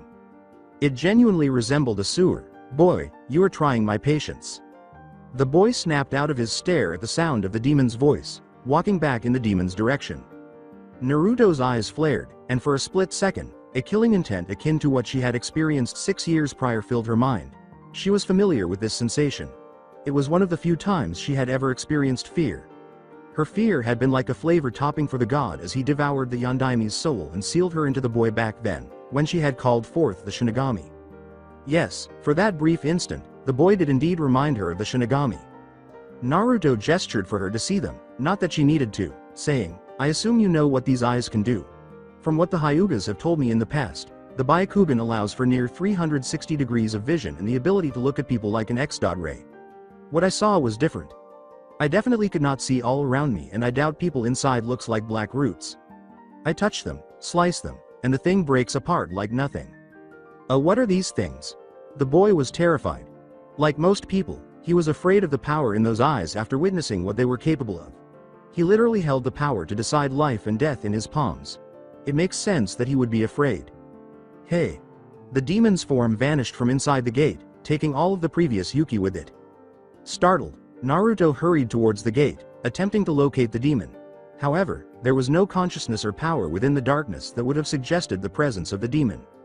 "Wah! Oi, where are you looking at?" The boy looked behind him and away from the gate where the demon had been. He looked at a girl who was human, or at least what appeared to be. Naruto could not help but notice this person's stunning beauty even though he was unsure.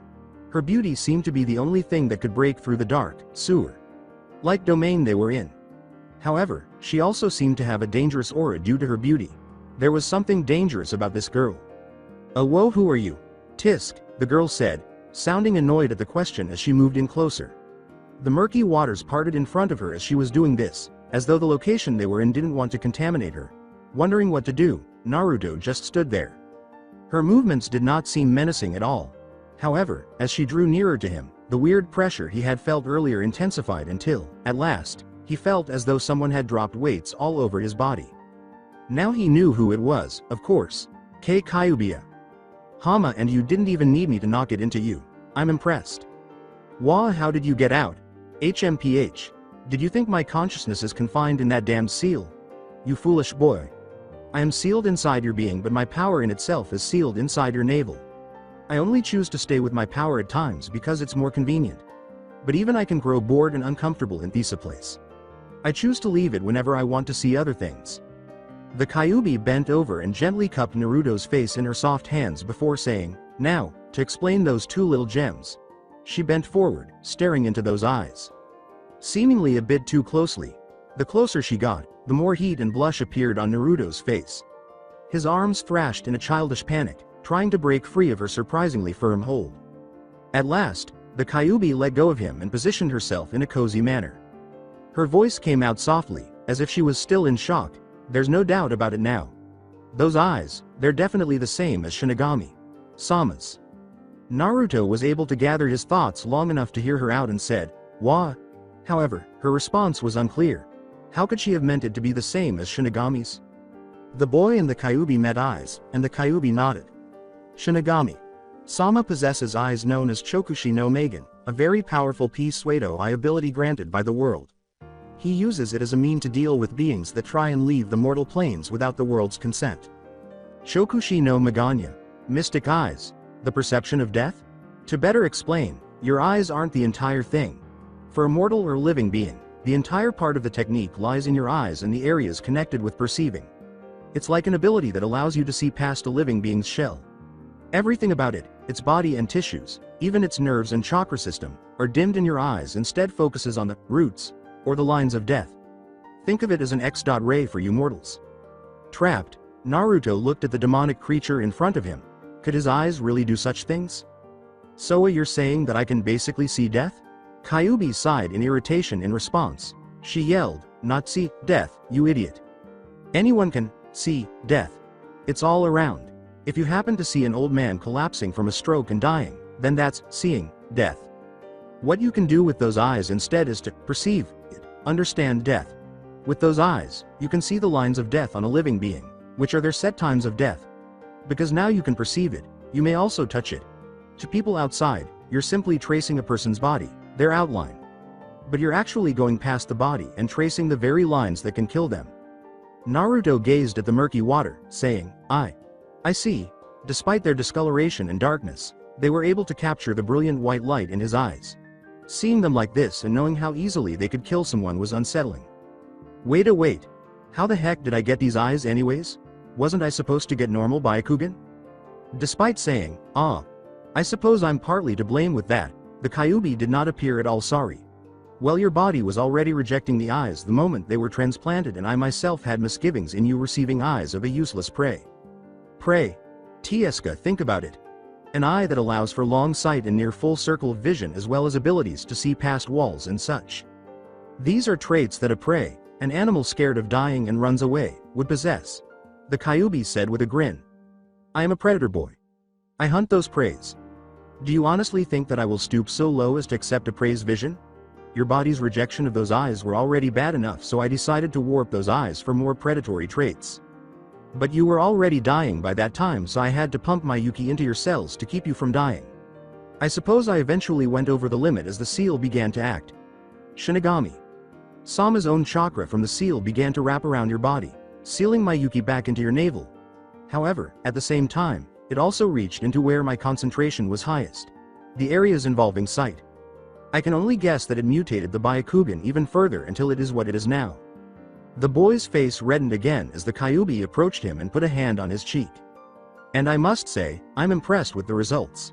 Naruto angrily pointed at his eyes and said, wait then, how the heck do I turn off these things? It's pretty freaky when everyone has those lines around them. It's like I'm looking through broken glass or something.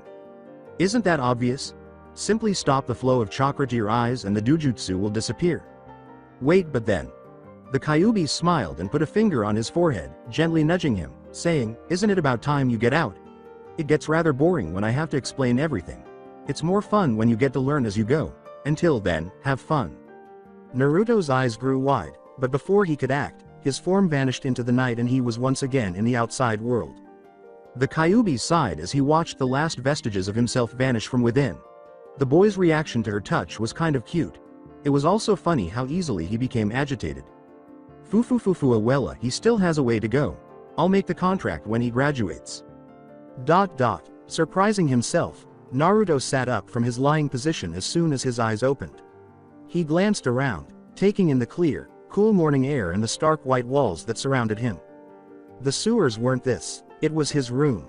He was not going to fool himself into thinking that his return meant he was happy as ever. His desire for knowledge was heightened by the demon's return, as he still had unanswered questions for her, despite her unusually generous response. Damna, I should have asked her sooner if I had known she would have done da. Ouch. His eyes throbbed quite painfully all of a sudden. In an attempt to lessen the pain, Naruto clenched them shut and massaged them with his hands. It was unsuccessful. Naruto tried to fight the pain by slowly opening his eyes and squinting through his room's whiteness. And seeing the world outlined in black lines momentarily helped divert his attention from it. However, the pain continued. Naruto instantly clenched his eyes shut again and started carrying out the previous Kyuubi's instructions. He sensed, deep within himself, the uncontrollably pulsing chakra that was moving toward his eyes. After letting it out in a steady stream, Naruto inhaled deeply and was able to stabilize the erratic flow. With it, the lingering pain subsided to the point of almost being invisible, and when Naruto opened his eyes again, everything had returned to normal.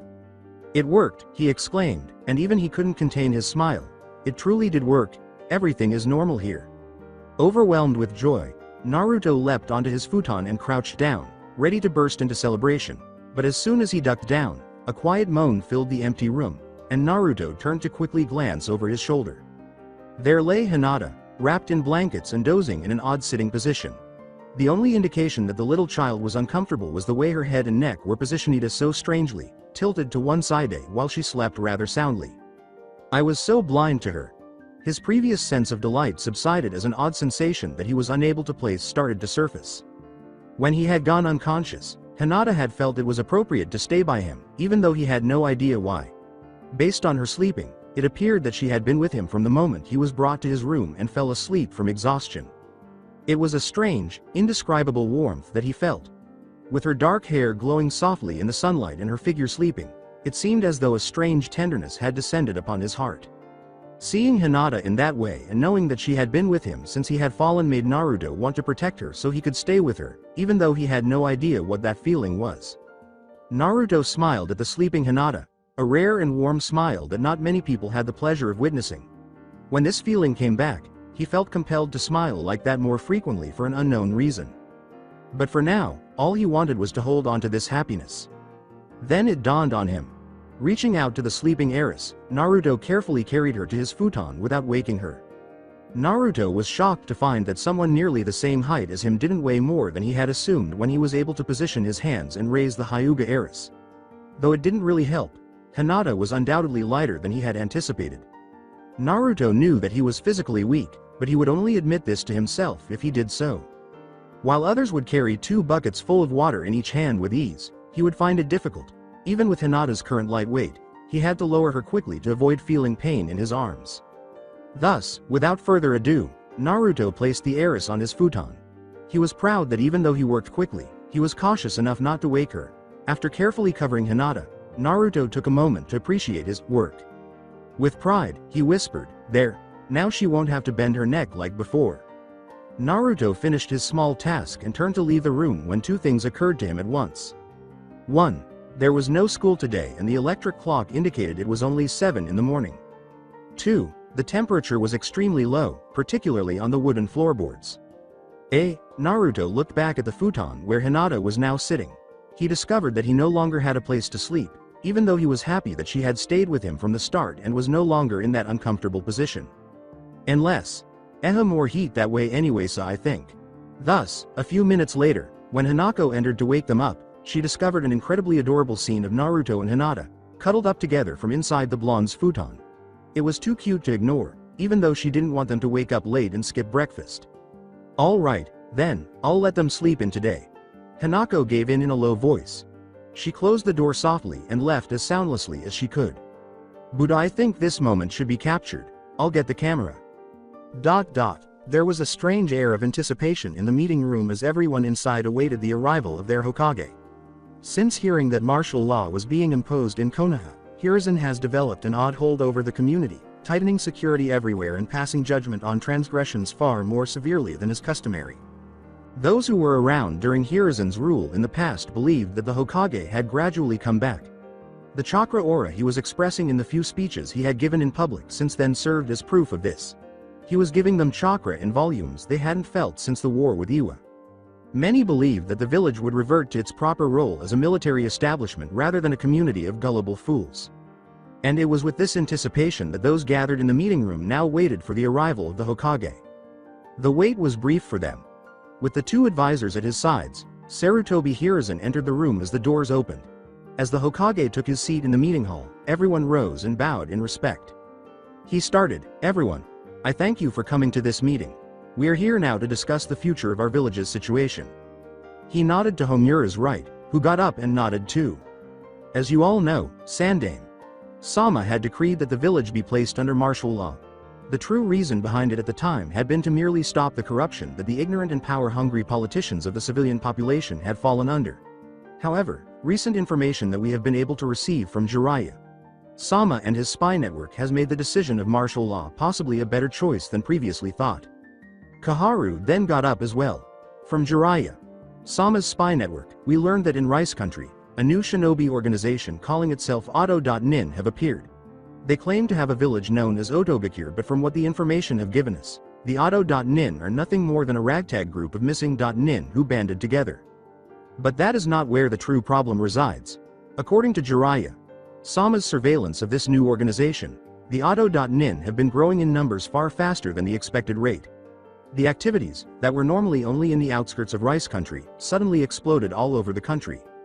Again, there were no villages comprising of shinobis in Rice Country, but the several of the Anbu tracking divisions had suddenly been killed in certain places that before were nothing but abandoned buildings. And that gets us into our situation, Homura said, gesturing to a map of Rice Country. These red circles indicate the areas where the Anbu trackers had been before they died. Either way, those areas hold the key to this new organization's secrets. Kaharu reached out and pulled up an Anbu cloak, one stained with blood and some sort of liquid, saying, and they might not be so secretive at all. We managed to retrieve one of the tracker's cloak and analyzed it. Aside from the blood, the one other thing that stained onto it is snake venom. As we all know, Rice Country does not support any known species of snakes whatsoever. This leads us to suspect that the Auto.nin are but a cover-up and the real power is none other than the traitor Orochimaru. There was a chill in the room. One of the biggest traitors in Konoha's history was Orochimaru. He had previously been a rising contender for the role of Yondaime, but that was before Sandaime. Sama found out that he was responsible for the villagers' unexplained disappearances. They were kidnapped by Orochimaru, who utilized them in experiments on humans. Ever since, he had been a highly sought after criminal, but everyone knew that the chances of killing him were almost zero unless a full division of Anbu, the other Sannin, or Hokage. Sama himself caught him. And that he's starting his own shinobi group now? This could have only one meaning. Hiruzen got up from his seat as well, saying, everyone here must have figured by now. His eyes became unfriendly. This is Orochimaru's declaration of war. We do not know when he will actually strike, but at the rate of his organization's growth in numbers, I dare say that unless we do something about it, a clash with them could significantly decrease our numbers, assuming that the shinobis under Orochimaru are all at least Chunin level. That being said, we cannot just go and declare war on this Otogakure, as that would prompt a war with Rice Country. Something as unprovoked as a war with a country will be viewed negatively by the others, and a prolonged war will only make us weaker for our enemies to take control. Everyone turned away from the Hokage and toward the dimly lit side of the room, where the former Anbu leader had been sitting in silence, and said, Danzo, what do you propose we do in this situation? Hey, Danzo grinned in response to the query. So now Hokage Sama is willing to ask questions of a disgraced old man? HMPH, very well. The elderly man got up and approached the Hokage's side. A lot of the shinobi stiffened in case Hokage Sama was in danger, but Danzo just walked by Sarutobi and gestured with his cane toward the red circles in Rice Country. If it is indeed Orochimaru, these bases are most likely only a few out of a dozen more. Though we do not know the exact importance of it, the information alone that one of those bases possess snake venom can only mean that one of them is Orochimaru's main base. I propose that we keep that information at hand, but not to start anything with it. We should have Yamanaka Inoichi and perhaps his old team head to the area in which this tracker died. Once there, have Yamanaka possess an animal and use its senses to detect any traces of an underground lair. Whatever the outcome, we will keep the information to ourselves. Irrespective of the length of retirement, it was a reasonable assessment, consistent with that of a former Anbu commander. Hiruzen nodded and said, very well. We shall go with this plan.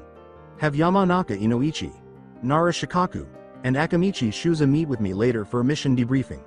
Now does anyone have ideas for our own village? The growing activities in Rice Country is a direct correlation with their growing numbers. What do you people suggest? A Junin got up from his seat and said, Sir. The Hokage nodded and the Junin presented his plan. As with all previous war times, we had always changed the curriculum in the academy to a more battle-orientated style. We had also always lowered the standard graduation to the age of 10 to help bolster our numbers. Why not do that now? There was an awkward silence in response to his plan. 2 years ago, if he had suggested that plan, most people would have agreed. However, the idea of delaying the graduation date once more is not well received after Uchiha Itachi, a brilliant shinobi who graduated at the age of 8, massacred his entire clan. People fear that another group of brilliant shinobis will massacre them. Do it. However, Hiruzen's swift reply conveyed that disagreements are not allowed. Everyone was aware that the martial law imposed by the Hokage was practically final. 10 years old will be the graduation age, and the academy will adopt a battle-style curriculum. Hiruzen leaned back in his seat, and the power that had been there before faded away, revealing an elderly man still plagued by guilt, as everyone departed to carry out their orders. The only two people who saw Hiruzen looking tired were Homura and Kaharu, who just sat there like seasoned teammates should. Hiruzen, Keely, Kaharu muttered, I hope you know what you are doing. That was what the Hokage hoped. With his choice, he hoped he wouldn't be ruining the younger generation. Combat. The abrupt change in the air and the modifications to the curriculum at the Shinobi Academy pretty much hinted at it, even though there were no official announcements of it. Konoha was getting ready for war and something was about to happen. If anything, Hanako was the most afraid of it. She had experienced one war before. She had witnessed directly the death toll and the psychological damage that the survivors would suffer during the Third Shinobi War in the past. Hyuga Hiyashi, her spouse, had remnants of those wounds on his body. The people who survived those wars would never be the same, and a hole in their hearts would never fully heal despite the passage of time. Her current concern is for the coming generation. She will be drawn into the impending battle along with her two beloved children, Hinata and Naruto. She was aware that there was nothing more she could do to get them ready for the impending battles. Nothing can adequately prepare someone for that one moment when blood seeps through wounds and splatters onto their clothes as the enemy lies dying, no matter how well they are readied through books and lectures. Nothing will get them ready for that. Therefore, all she could do at this point was hope for their safety and ensure that they receive the best training possible. She's climbing the stairs to the Great Fire Temple, one of Fire Country's holiest spots and a true fortress in the shinobi world, in part because of that. Monks bowed before her from inside the gates, which were already open. These monks were skilled shinobi in their own right, so it was strange to be bowed to by them. However, she appreciated their hospitality. After that, she was taken to a shrine where Tengu statues stood on either side of a sizable gold statue of the Buddha. Hanako bowed her head in prayer as she kneeled in front of the massive statue. She prayed in her head to the shrine, hoping that at the end of this battle, she would emerge alive along with her husband, her daughter, and everyone she loves. She hoped that none of the people she loved would need to be placed in a wooden coffin when this was all over. For a brief moment, it appeared as though the candles growing larger in front of the statues as they flickered. Hanako flashed a tiny smile. She was thankful to the gods even though she wasn't sure if it was an indication that her supplications were granted. Hyuga. Sama, I trust you did not come here simply to pray? Hanako grinned more broadly upon hearing that voice. Even though she hadn't heard from him in a year, his abilities were still renowned. The matriarch of Hyuga rose from her kneeling position and bowed to the monk stationed at the entrance. Chiriku. Sama, it's been a long time. The monk known as Chiriku bowed and clasped his hands together, saying, Yes, I suppose it has. I trust you are in good health. Hanako gestured to the large statue behind her and said, As good health as any worried mother can have. Part of that worry is why I came here to pray. I wish for my daughter to make it out of these coming events. Chiriku didn't say anything, but she could tell he was considering something. She had only ever entered this temple to offer prayers for peace. She had previously done so when Kumo had been offered as a sacrifice by Konoha for Hyuga Hizashi. What, then, was the reason? Chiriku. Sama, I'll be honest with you. Praying for my loved one's health was not the only reason why I came to the fire temple. The other reason was to ask you for a favor. Me? Yes, I'm sure that in your time as one of the Shugonin Junishi, you had been diligent in your duties in protecting the Fire Lord. You protected him from quite a few assassination attempts and in the end, you saved him and Konoha from the coup d'etat. Hanako let out a sad sigh. But that was but a skirmish compared to what is to come. A war. Yes. I do not know everything to this, but the very air in Konoha has changed. Hokage. Sama has reverted our academy curriculum back into its wartime teachings and recently, he had placed the entire village into martial law. I can only imagine what forces are at work to prompt our village's entire readiness back into war, but it is most likely powerful. At worst, it can be 2 or more shinobi villages against us. I see, Chiriku said, closing his eyes to reflect. There was a brief pause before he opened them once more. But what reason do I have to go to Konoha? My duty, first and foremost, is to defend this temple. If war is definitely coming, then it is imperative that I stay and help prepare the temple for a potential battle. As Hanako retorted, true. But recently, you were once a part of the Shugonin Junishi. Does that not mean that your loyalty still lies in Fire Country and its lord? Know that if war is to come to Konoha, Fire Country will be dragged in whether it likes it or not. The only sure way to halt this is to train the people until they are strong enough to completely dominate the war. At the very least, help a young boy who suffered enough without having to go through this war unprepared as well. The monk's eyes widened and his head snapped up in surprise. His suspicion was confirmed when Hanako nodded and smiled sorrowfully at him. The Kyuubi no Yoko's jailer is Uzumaki Naruto. Very well. Shiriku conceded with a small, dejected sigh. If helping the new generation will mean preparing them for what is to come, then I will go and be as much aid as I possibly can. The old lady nodded her head at his approval. She whispered, "Thank you. Thank you." Shiriku nodded and turned to leave, gathering his stuff for what might be a protracted journey. I'm curious how Asuma is doing. Everyone, as of today, the academy is turning over to more combat-orientated teachings and less of theory. For Iruka, the general response to the class was anticipated. While almost all of the girls complained about having to work and get dirty, almost all of the boys, and some girls, applauded at the thought of being free of the boring lectures.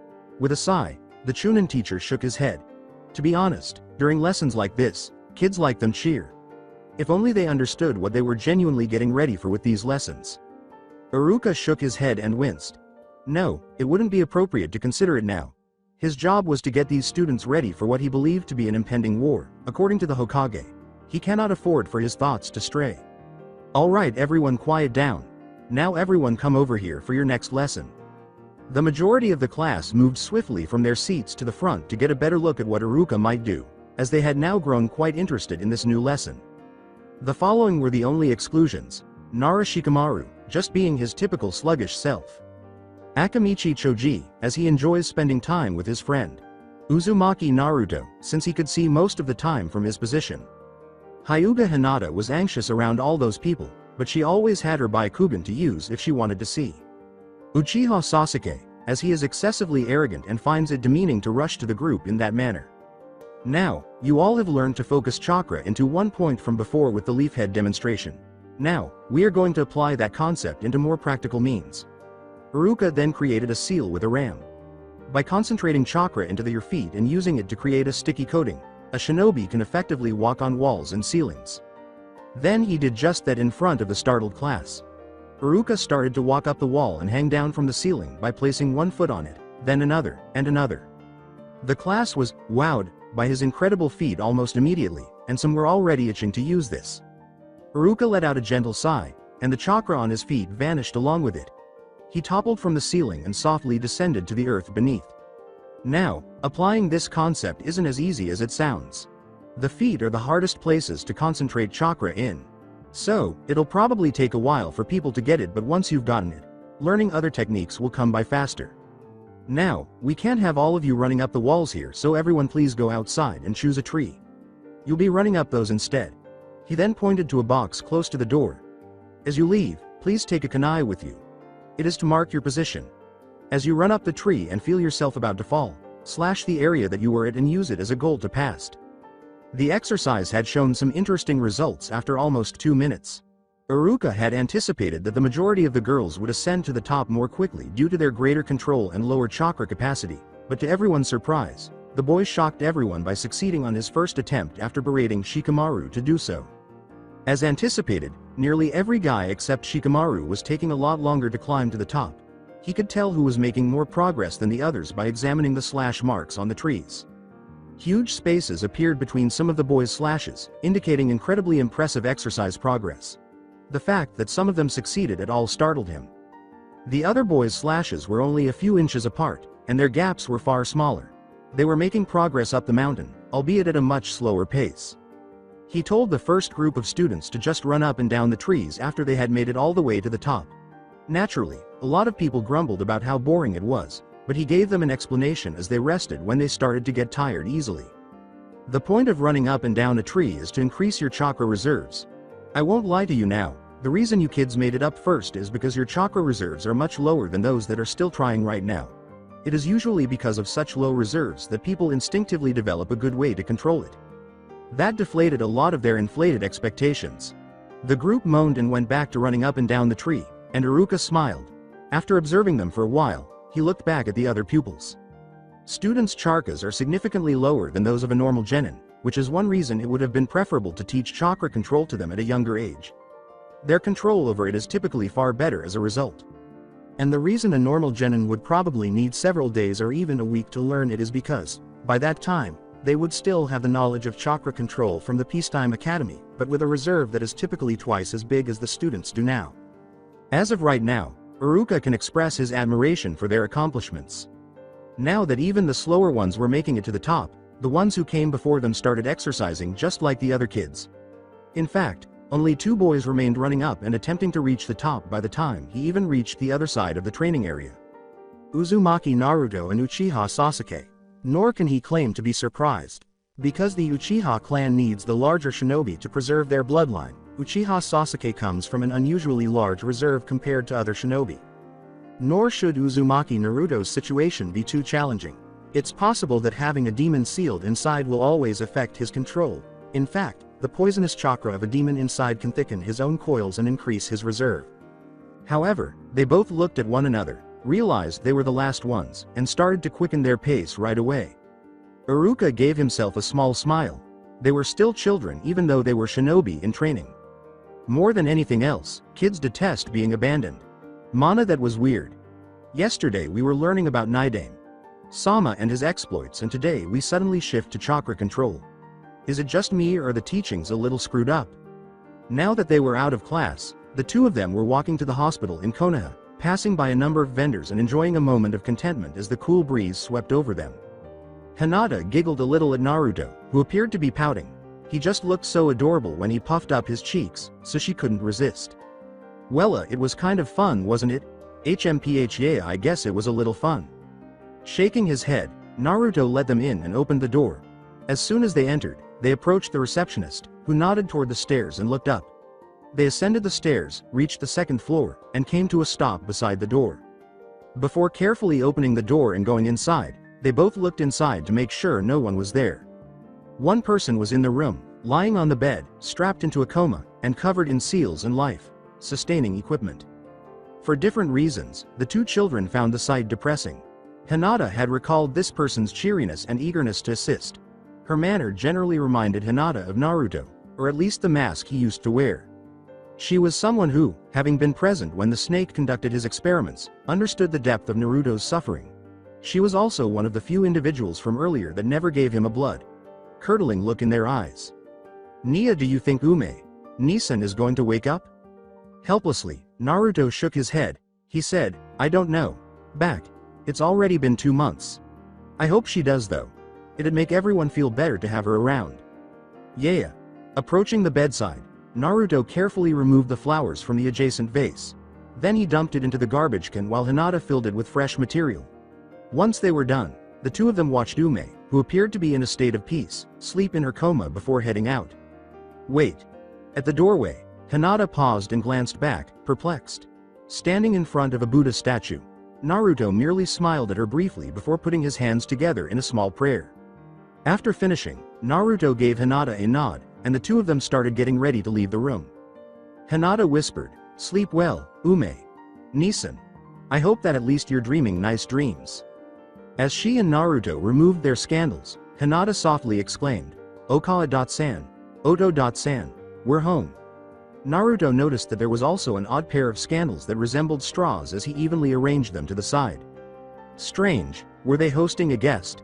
MMA Hinata, do you know anyone who wears straw scandals?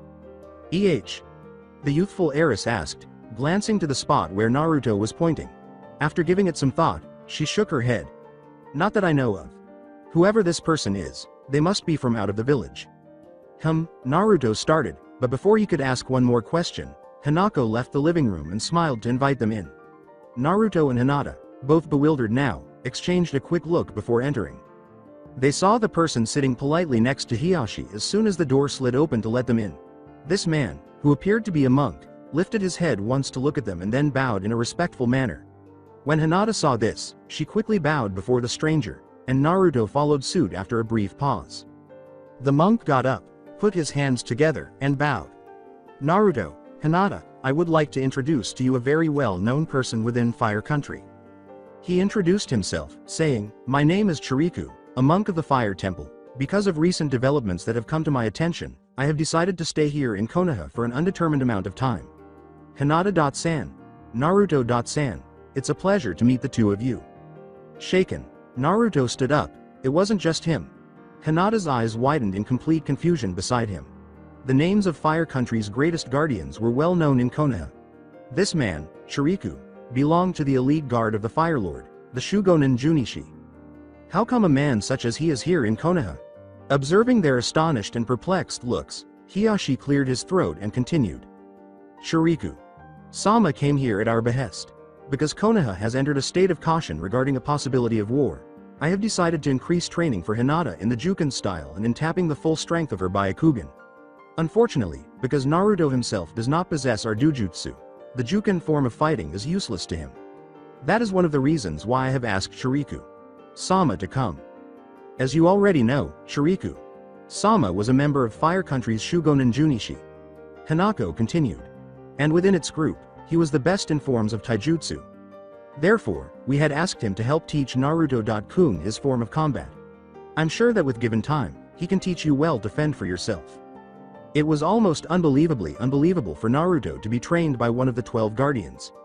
Even though he was a little bummed that he couldn't learn the Juken fighting style, it was still an honor to be able to pick the brain of a member of such a renowned group. Well, Naruto-san, Shuriku said as he stood up, a smile breaking through his expression. If you accept, then it would be my pleasure to help train the new generation. Unable to speak, Naruto slowly shifted his attention to Hinata. A part of him felt bad that Hinata wouldn't be training under him as well, even though it was undoubtedly an honor to be trained by him. To his surprise, though, she just gave him a supportive smile. Hinata? Noah, it's alright. Okawa-san and Otou-san are going to teach me Juken, so it'll be okay. You sure?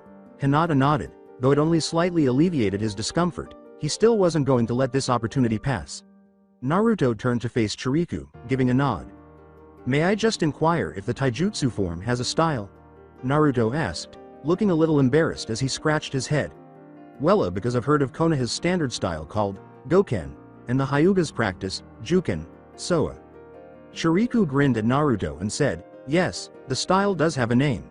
It is known as Kokokugen, a rare style to have nowadays because of its difficulty in mastering. Many people take decades to learn, and even I took a total of 12 before I was fully able to complete my training. Shuriku bowed before the Hyugas and said, that being said, we'll start your training tomorrow. For now, rest. Then she turned to face the door. Now please excuse me, but I must inform Hokage Dono of my arrival. Hiyashi answered, of course.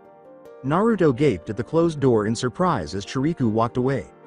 Why is he learning this fighting style at this point when it's supposed to take decades to master? They said he would now learn how to defend himself, didn't they? How could defending himself now involve mastering a style that takes years to learn? The blonde asked, Naruto-kun.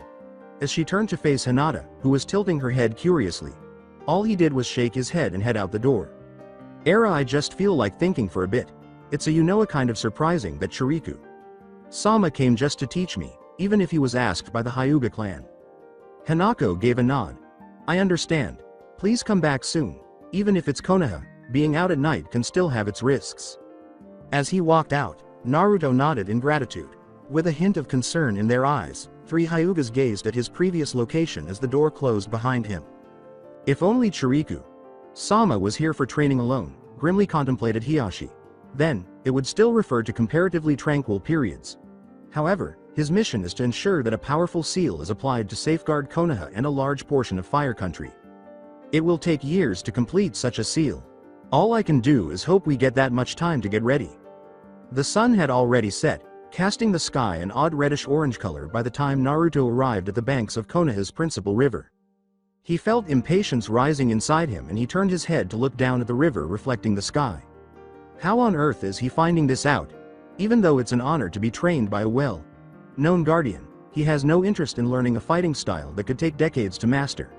He would still be useless, and nothing would have changed at all if he had begun training then, before he had Hyuga protection. Above all, he wanted to protect the people he had grown to care about. He also wanted to protect himself. Above all, he wished to make sure that a situation such as Hinata's isolation or Hikari Nissan's passing would never occur again. However, how would he accomplish that if he were now powerless? Kuso, he said, feeling only impatient and useless at the moment.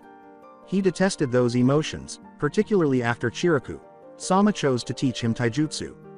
But how could he possibly be stronger if he had to waste years learning the art? With a silent prayer, Naruto cast another glance up at the sky, expecting an answer to appear out of nowhere. Even though nothing like that would occur, one could still hope. Memories of Hinata surfaced, Of the one occasion he had witnessed her appear so dejectedly lonely that the image still seized him. Other pictures of Hikari Nissen also surfaced, including the one from when he first saw her, smiling and offering him a dango, and the other from when he saw her, dead with her eyes gouged out. Even though her eyes have changed so much that they can no longer be referred to as hers, he was the one who received them. He was hateful of it then, as he was now. He wouldn't be so brave as to claim that no one should have suffered as a result of him since, in all honesty, he had wished for some people to suffer, but most of all, he had wished that the few priceless individuals who had treated him well would never have suffered. But some were, and one of them died in the instance of Hikari Nissen. He needs power right now if he is to keep those that are left safe. Naruto turned his head away from the sky, embarrassed by his sudden selfishness. He obviously desired power, but even he realized how impatient he was being. It wasn't appropriate. There was something wrong with the desperation he was feeling. He was acting too quickly. He had to get over his anger. Calm down, if it takes Chiriku Sama 12 years to teach me a technique, then what are you thinking? Next, though, then all I'll have to do is outdo him. Naruto smiled, feeling a resolve flare up inside of him, although it was a stretch to outperform someone like Chiriku Sama. He would take it and give it his all if there was even a remote possibility of success. Something abrupt drew his attention. A child, who was likely his age, was sitting at one of the docks. As he got closer, Naruto squinted to see black shorts and a shirt that reminded him of someone who had just returned from a funeral. However, the black hair that ended in a flare and spikes had a unique style that he instantly identified. It was Uchiha Sasuke, the child. He was gazing at the river, seemingly engrossed in deep contemplation. If there was a commonality between him and Sasuke, it would be their status as orphans. But now that Sasuke's family had presumably been massacred by his brother, he started to regard the Hyugas as his own. In reality, he was unsure. That was not when he was in the village. The Uchiha suddenly raised his head from the river, and they made eye contact. Though there was only a brief exchange of words, neither of them truly said anything. The first person to turn away was Naruto, who carried on his aimless stroll through the village. It wasn't as if he had anything to do, but he would much rather move around than stand there and engage in a game of cat and mouse with the Uchiha. Oh wait. Evidently, though, the Uchiha still had something to say. Sasuke started up the grassy hill, and Naruto stopped in his tracks. Once they were facing each other once more, Naruto raised an eyebrow. Yeah? Sasuke averted his gaze, perhaps due to feelings of humiliation or ignorance. With his head turned away, he extended his hand and said, "I'm Sasuke, Uchiha Sasuke." Naruto took the hand and shook it, feeling a little strange. Uzumaki Naruto. Wella, if there's nothing else, see later Uchiha.san. Once more, Naruto started to move away, but Sasuke stopped him. Wait. He waited, growing irritated now. Still, what the devil was he waiting to say? He ought to have come forward sooner if he had a question for him. I know about it. Know about it, huh? Understand what? Was Sasuke able to deduce that Naruto was a Hyuga ward? People would eventually figure out that he hadn't really been maintaining the charade for the past few weeks. The fox. All of a sudden, there was silence between them. Though not as strong as before, the wind was still enough to scatter leaves into the air. One landed on Naruto's shoulder, but he paid it no mind. His mouth dropped open in surprise, and his eyes widened with shock. At last, Sasuke turned his head to meet Naruto's determined gaze. I know about the Kyuubi no Kitsune. That's it for today. I hope you guys enjoyed this great story. See you in the next one.